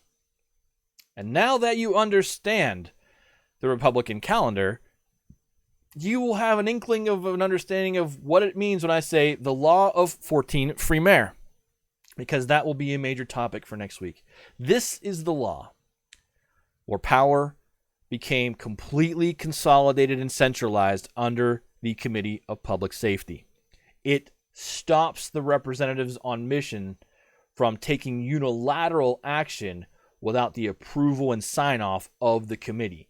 So that all sounds a whole lot like the 12 guys sitting in that co-dictatorship aren't really willing to trust anyone outside their circle with anything anymore. Now, you also know, and I've given you hints as when the Thermidorian reaction is coming. It's going to be within a year of what we're talking about. So you also know that lack of ability to trust anyone outside that circle with anything anymore is going to bite them all on the butt. So the Reign of Terror doesn't really even last a full year under the Committee of Public Safety. But how they really get things going. Like we talked about starting your engines last week. Pressing the gas to the floorboard is the law of 14 Frimaire. And that'll be what we talk about next episode. Hopefully next week. But I also have review season starting for work, and I actually have to do a lot of typing for that. So I'm hopeful to get the episode in. I've been successful thus far this year in getting them done in time. And that is the next topic. So we will get there next week. Anybody want to bring anything up on what we talked about tonight before we go to the quiz?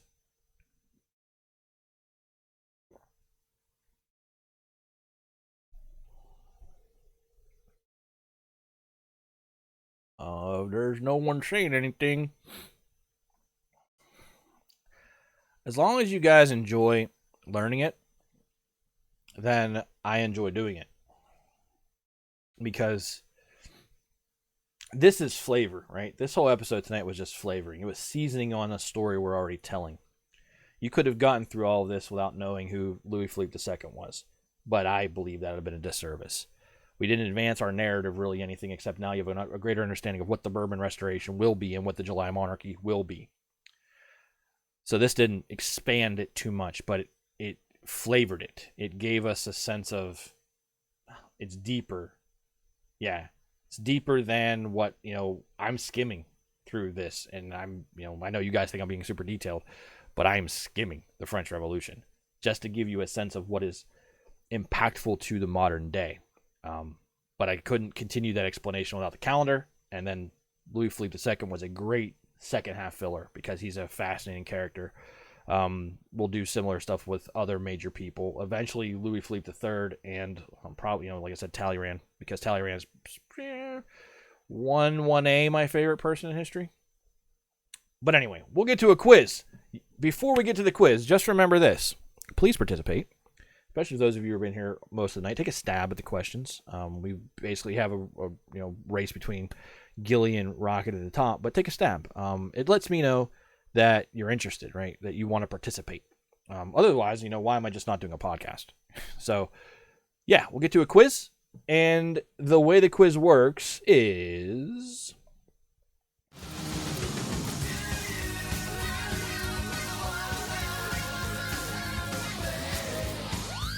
when the first question is read off,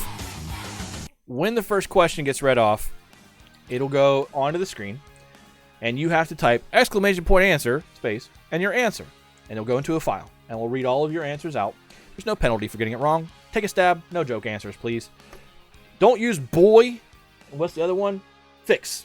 Don't use fix or boy in your answer, because otherwise it'll screw things up. I need you this week, Rock, and I got it. I remembered. You have 1 minute for opinion questions. Questions are long form. I generally waive that timer, but the timer's there to kind of hurry you along and get you to put your answer in, so we're not sitting here forever waiting for you to write 5 paragraphs. And without further ado, we will start off with the first question of the night. Name... Boy. There we go. Name... Hey, maybe I should write the question correctly. Name one of the 2 major reasons that there was an actual urge to alter the way time was recorded by the French.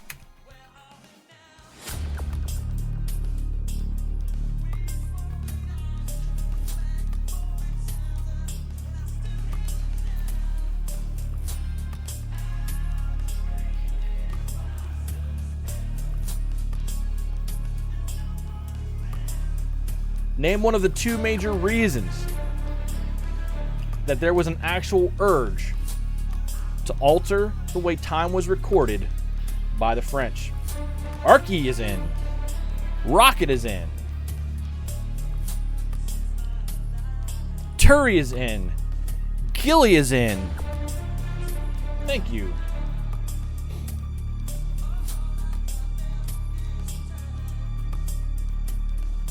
Ten seconds.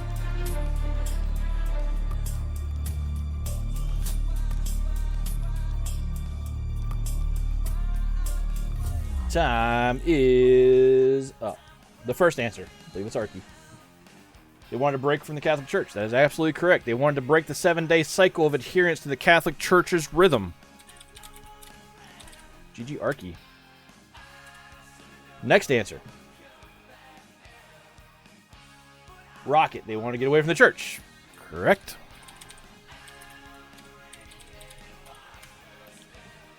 Next answer. Turi. Science and math was being standardized and moved away from Catholic traditions. Both answers are in there. That is correct.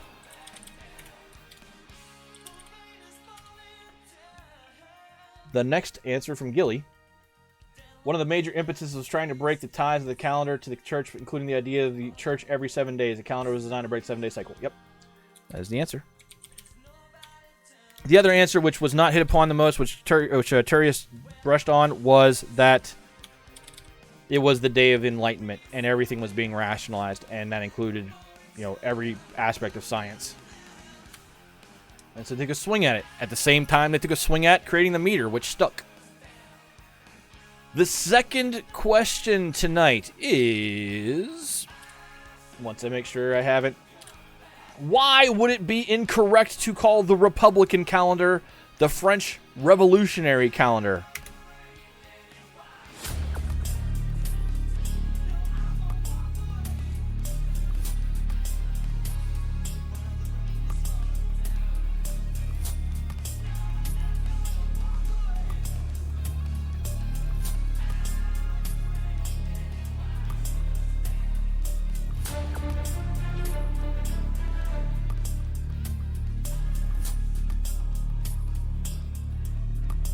Rocket is in.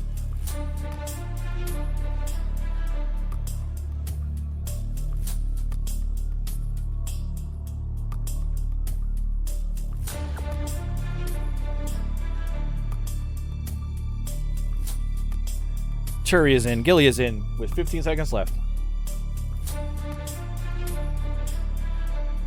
Yay, motorcycle out my window. Time is almost up. I'll read my answer first here.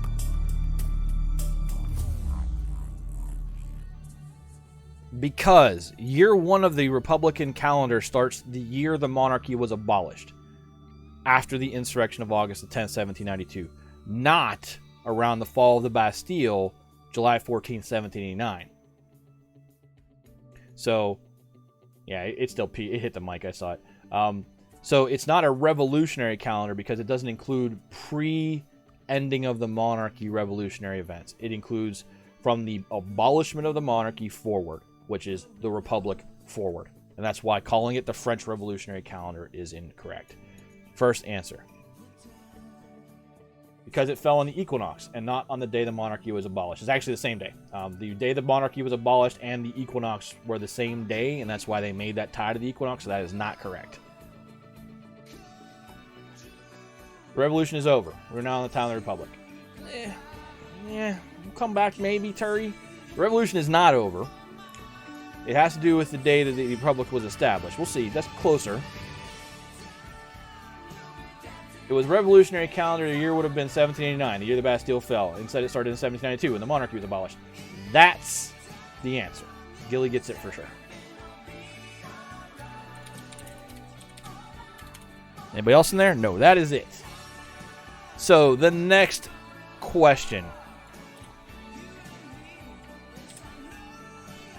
What single decision by the convention's Committee on the Calendar, which is what I'm calling it, makes it most difficult to reconcile the Republican calendar to the Gregorian calendar?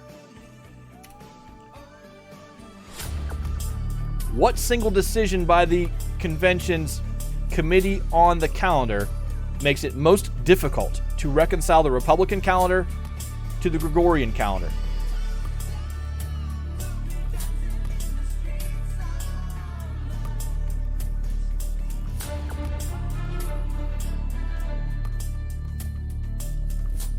$30 seconds left.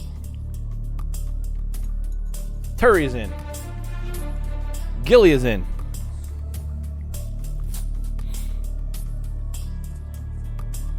$20 seconds left.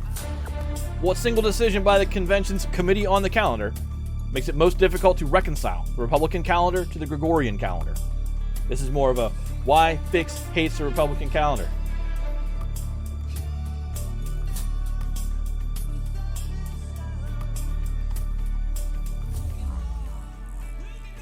So the short answer, the shortest way I could phrase this, Arky's in, was it was the decision to start the year of each year of the Republican calendar on the date of the autumnal equinox, which floats. The first response is from Turi. The calendar starts in the autumnal equinox, so it's not consistent every year. Pretty much what I just said. That's the answer. The next response comes from the start of the year from Gilly. The start of the year on the autumnal equinox does not start on the same day in the Gregorian calendar consistently. Yes, that's the answer.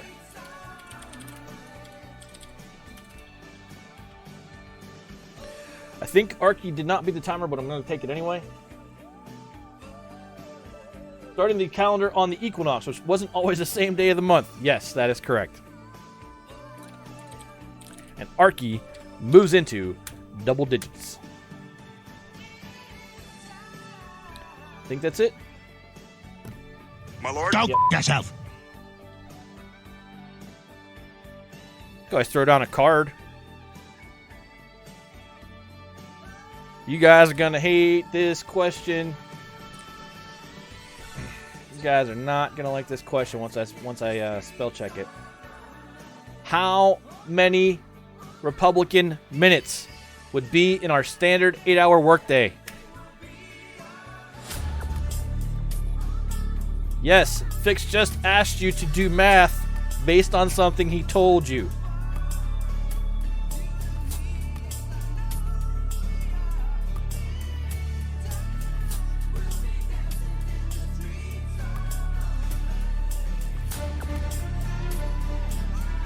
No, I can tell you that's not the answer.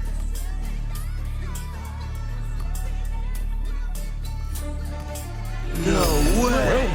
It's about 3:50.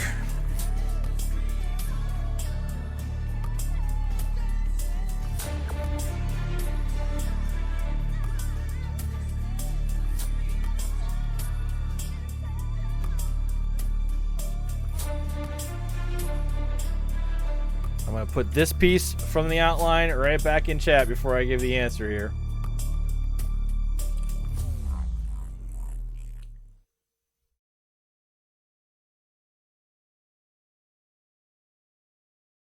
Actually, I might have worded this wrong. Nope, you're right. I'm wrong. So, I was going off of this, and I phrased my question wrong. A Republican hour was 144 of our traditional minutes. How many Republican minutes would be in our standard 8-hour workday? Gilly's right. It's 80,000. Actually, is that right? Now I got to do math on my own. I screwed up my own question. 100 seconds a minute times 100 minutes an hour times 8. Yeah, but why did you multiply it by 100 seconds in a minute? You just need to multiply minutes in an hour. It's 8,000, not 80,000. I just asked for minutes. How many minutes? You just gave me seconds.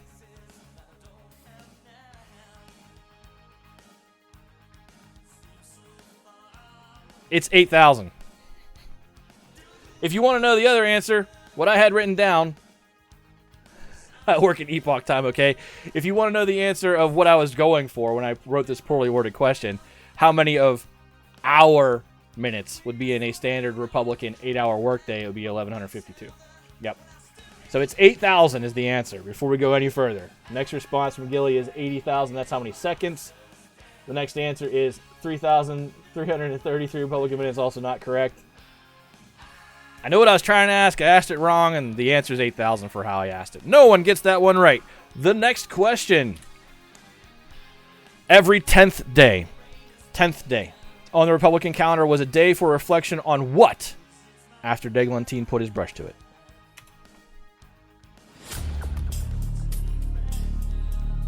Look, man, I work at epoch time.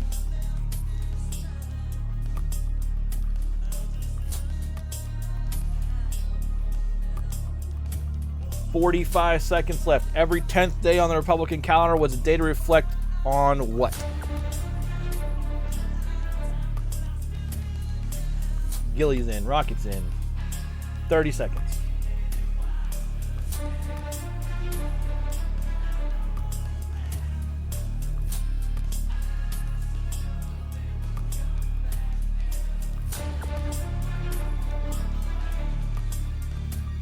$15 seconds. Everybody else wants to jump in.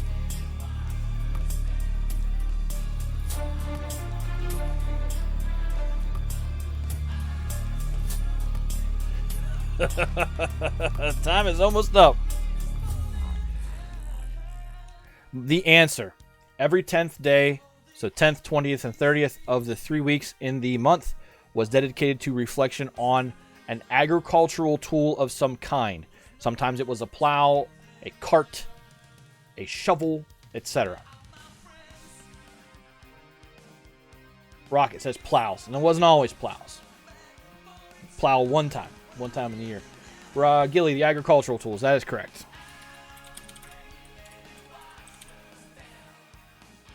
I'm typing got it agricultural tools in here. I don't know why, but I am. Gilly gets it correct. Anybody else? I don't think so. No. The next question. This one I know I've worded correctly. Who was Louis Philippe II's, Duc d'Orléans' great-great-grand uncle?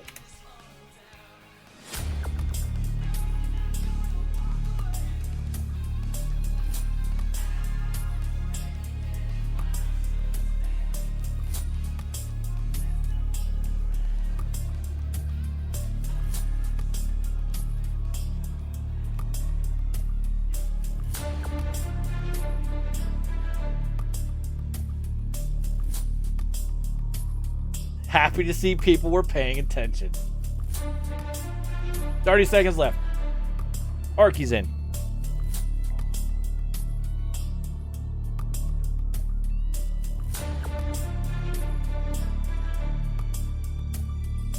$15 seconds for anybody else who wants to take a jump. Who was Louis Philippe II's great-great-granduncle?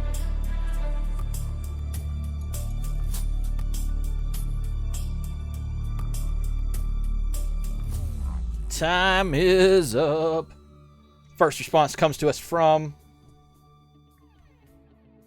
Louis XIV, that is correct. Louis XIV, brother of Philippe I, Duc d'Orléans, was the great-great-granduncle of Louis Philippe II. Next response. King Louis XIV, correct.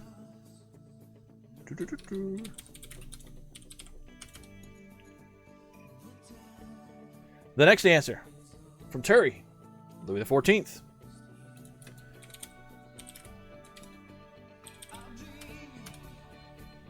The next answer from Arky, Louis Bourbon. That's too broad. There are way too many Louis Bourbon. We were looking for a specific one. You were on the right path, Arky, but we needed the 14th number in there because there's Louis XV House of Bourbon, Louis XVI House of Bourbon, Louis XIII House of Bourbon. So yeah, it's not specific enough. The next question is, what was Louis Philippe II's most significant contribution to the buildup of the revolution?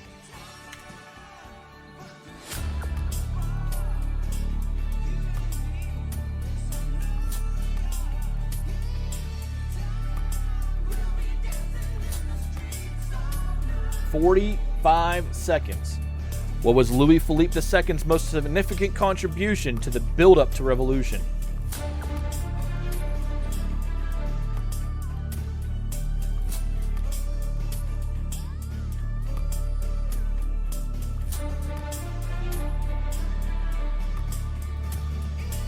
Rockets in with 25 seconds to go. And thank you very much, Turi and Arky, for participating tonight. I do appreciate it. Makes me feel like I'm not just talking at a wall. I know Gilly and Rocket are paying attention. Gilly's in, Turi's in, Rocket's in. 10 seconds to go.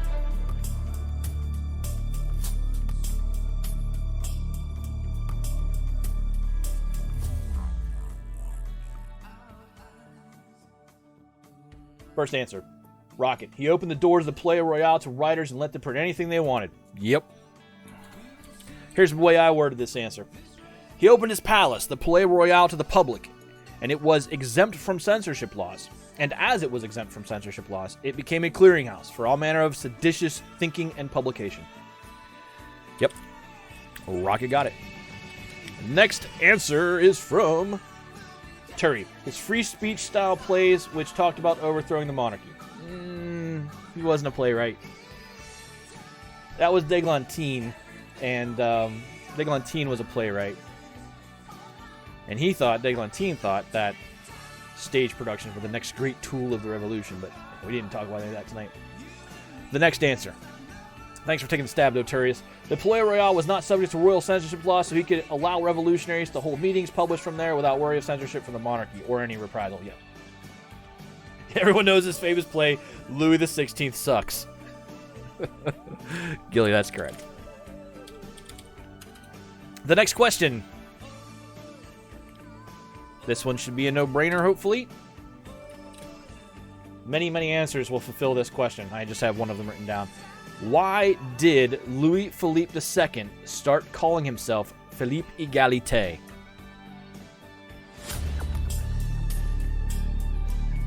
Two questions after this one. Thank you all for hanging out tonight.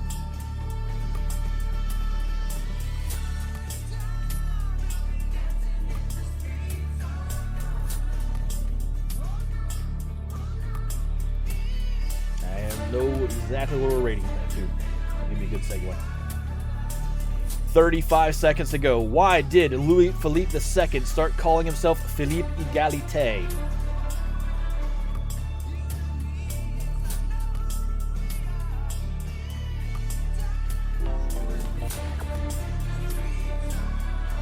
Time's almost up. 16 seconds to go. Who do we have that's in here? Ooh. Rocket's in, Turi's in, Gilly's in. With 5 seconds to go, Arky gets in there.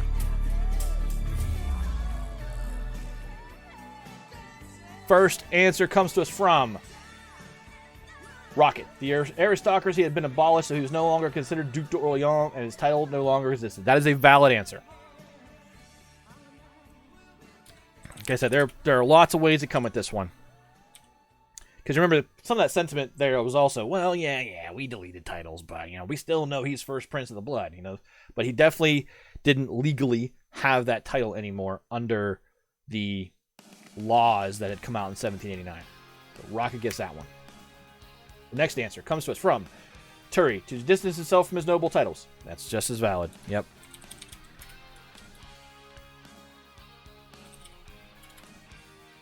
The next answer from Gilly. He wanted to show his commitment to the revolution. That's the other real possible angle. So he began calling himself Philippe Egalite rather than his royal title, which shows his claim to the throne. Yep, that's completely valid. He wanted to say he was citizen Philippe Egalite. Just another citizen. Actually harkens back to the way that Augustus approached being emperor. He was emperor, but he called himself princeps, which means first citizen.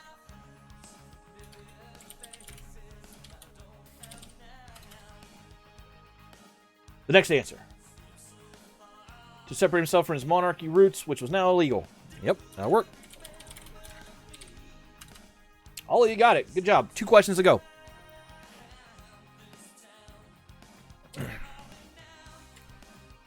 I will actually take 2 answers for this. There's 2 ways. I know what I consider to be the answer. Remember to clonk that follow button.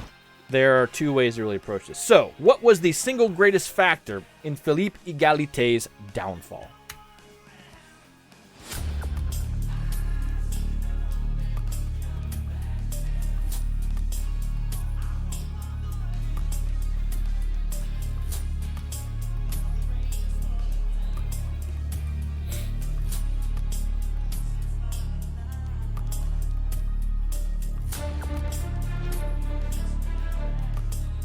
What was the single greatest factor in Philippe Egalite's downfall? Gilly is in. See? Gilly and I disagree on this, but that's still the other good answer.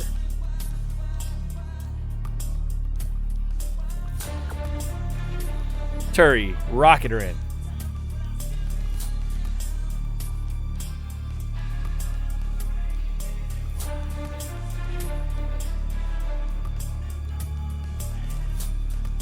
Five seconds left. Arky beats the buzzer. First response. He voted for death without appeal for his cousin. He made it impossible for even his allies to believe that he wasn't trying to be crowned king. That's valid. I think that's a valid answer. I don't believe it's the single greatest factor. I think the single greatest factor in his downfall was his son defecting with de Maurier. Either one of those, though, is good. They're absolutely valid opinions to have on what do you think led to his downfall. I think it's de Maurier because de Maurier's defection was the catalyst. It's the thing that caused the aristocratic sweep of everyone across France, and then in turn caught up Philippe Egalite, who then it was easy to blame for crimes he wasn't committing, such as conspiring to take over. But your answer's just as good. Give you a point for that? No, I did not. Either one is good. It's valid in a world filled with paranoia. That's the damn. Yep, exactly. The next response comes to us from Rocket. A certain general defected, took his firstborn son with him to Austria, de Maurier. Yeah, it's D-U-M-O-R-I-E-Z is how you spell de Maurier. And that's also the correct answer. De Maurier. It's like that. Rocket gets it. The next response comes to us from Turi. Conspiracies that pointed to him as attempting to become the next king, as he was next in line for the throne. Yep. It's along the same lines as he voted to execute his cousin with no appeal. It's along those lines, and that is a perfectly valid place to believe that his downfall comes from. I would say that's one of the smaller meteors that hit, but it's still a good answer. The last response comes to us from Arky, and we have one more question left after this. The conspiracy theory that he was part of the revolution to make himself the new king. Yep. I think it's de Maurier, based on the fact that that's when the sweep started, getting all the rest of the aristocrats cracked down upon who hadn't left yet, which also caught him up. The last question tonight. Opinion.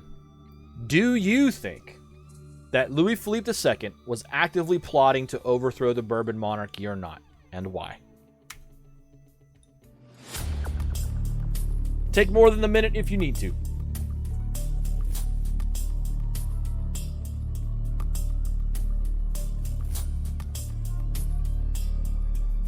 Do you think, in your opinion, this is you in your opinion, do you think Louis Philippe II was actively plotting to overthrow the Bourbon monarchy?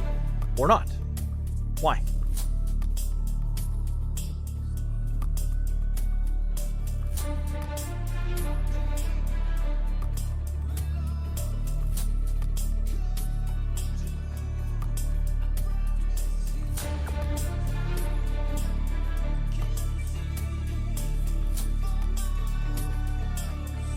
Back there. 10 seconds left. Gilly's in. Rocket's in.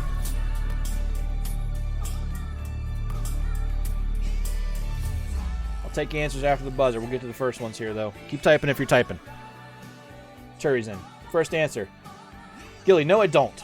I honestly think he was being a general troublemaker for his cousin, and like Lafayette, the revolution got out of hand and out of his control. Perfectly valid perspective. I tend to agree with that. I believe that he was the kind of guy who enjoyed the fact that he was never going to be primarily in charge and like just agitating. And then it got him. It kind of got to the point where, oh crap, now I'm in this role I've crafted for myself and this thing has legs and what do I do? I think that's really where he ended up. The next response from Rocket. I don't believe he was. He was rich and basically had a palace of his own. He just liked to be an annoyance. Yep. I believe that's how it started. I think he liked the attention, too. Next answer. Yep. I know we got a couple more. Terry, I feel he accepted the revolution wholeheartedly and fell into unfortunate circumstances that got him involved. Yeah, that's pretty much the sentiment. He's a sympathetic character to a degree. Even though he was major in his impact for maybe what was, haha, look what I can do. You guys can't touch me over here in my palace, which is free of censorship laws. I really feel like that might have been his mindset. Last response comes to us from Archie, I think. Is that the end of it? Archie didn't answer? Archie didn't answer. All right, that's it. That is the end of the quiz with Gilly out in front by a bunch now. 15? Yep. All right, so...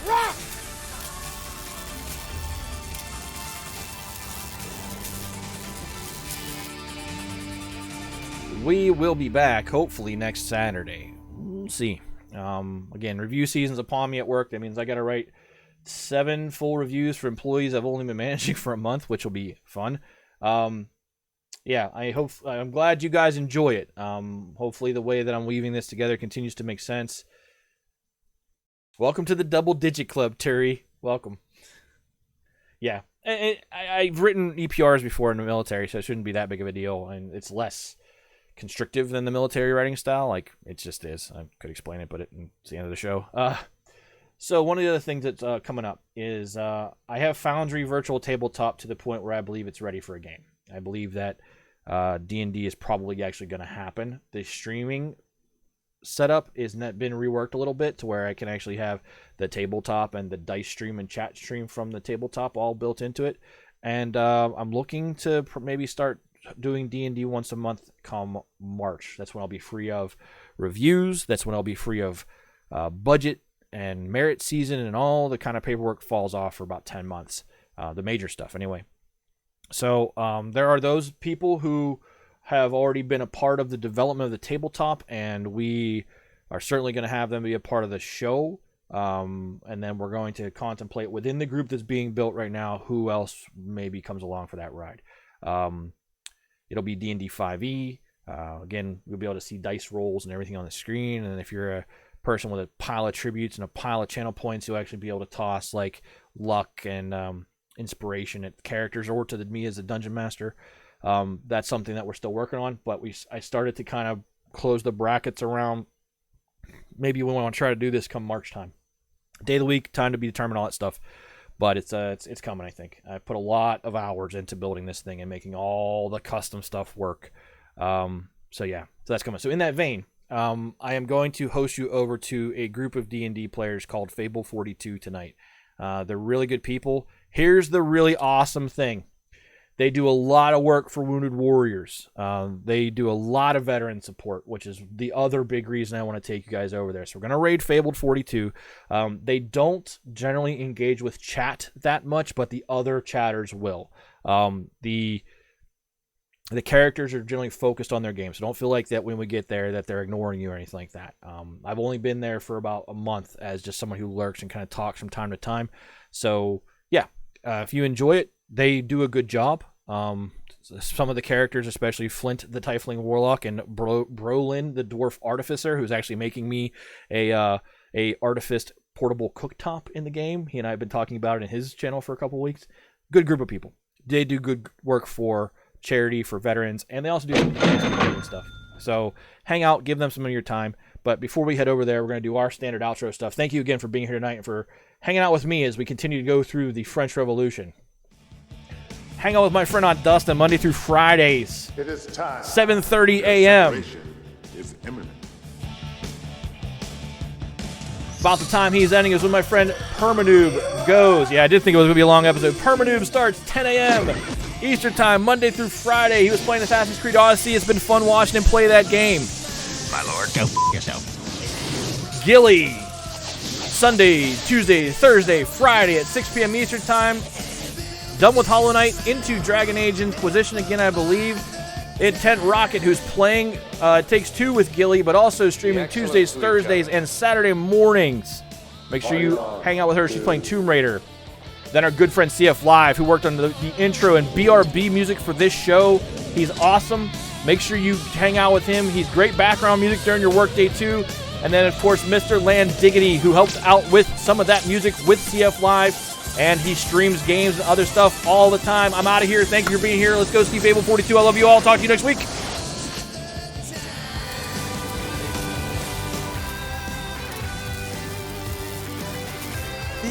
excellent to each other.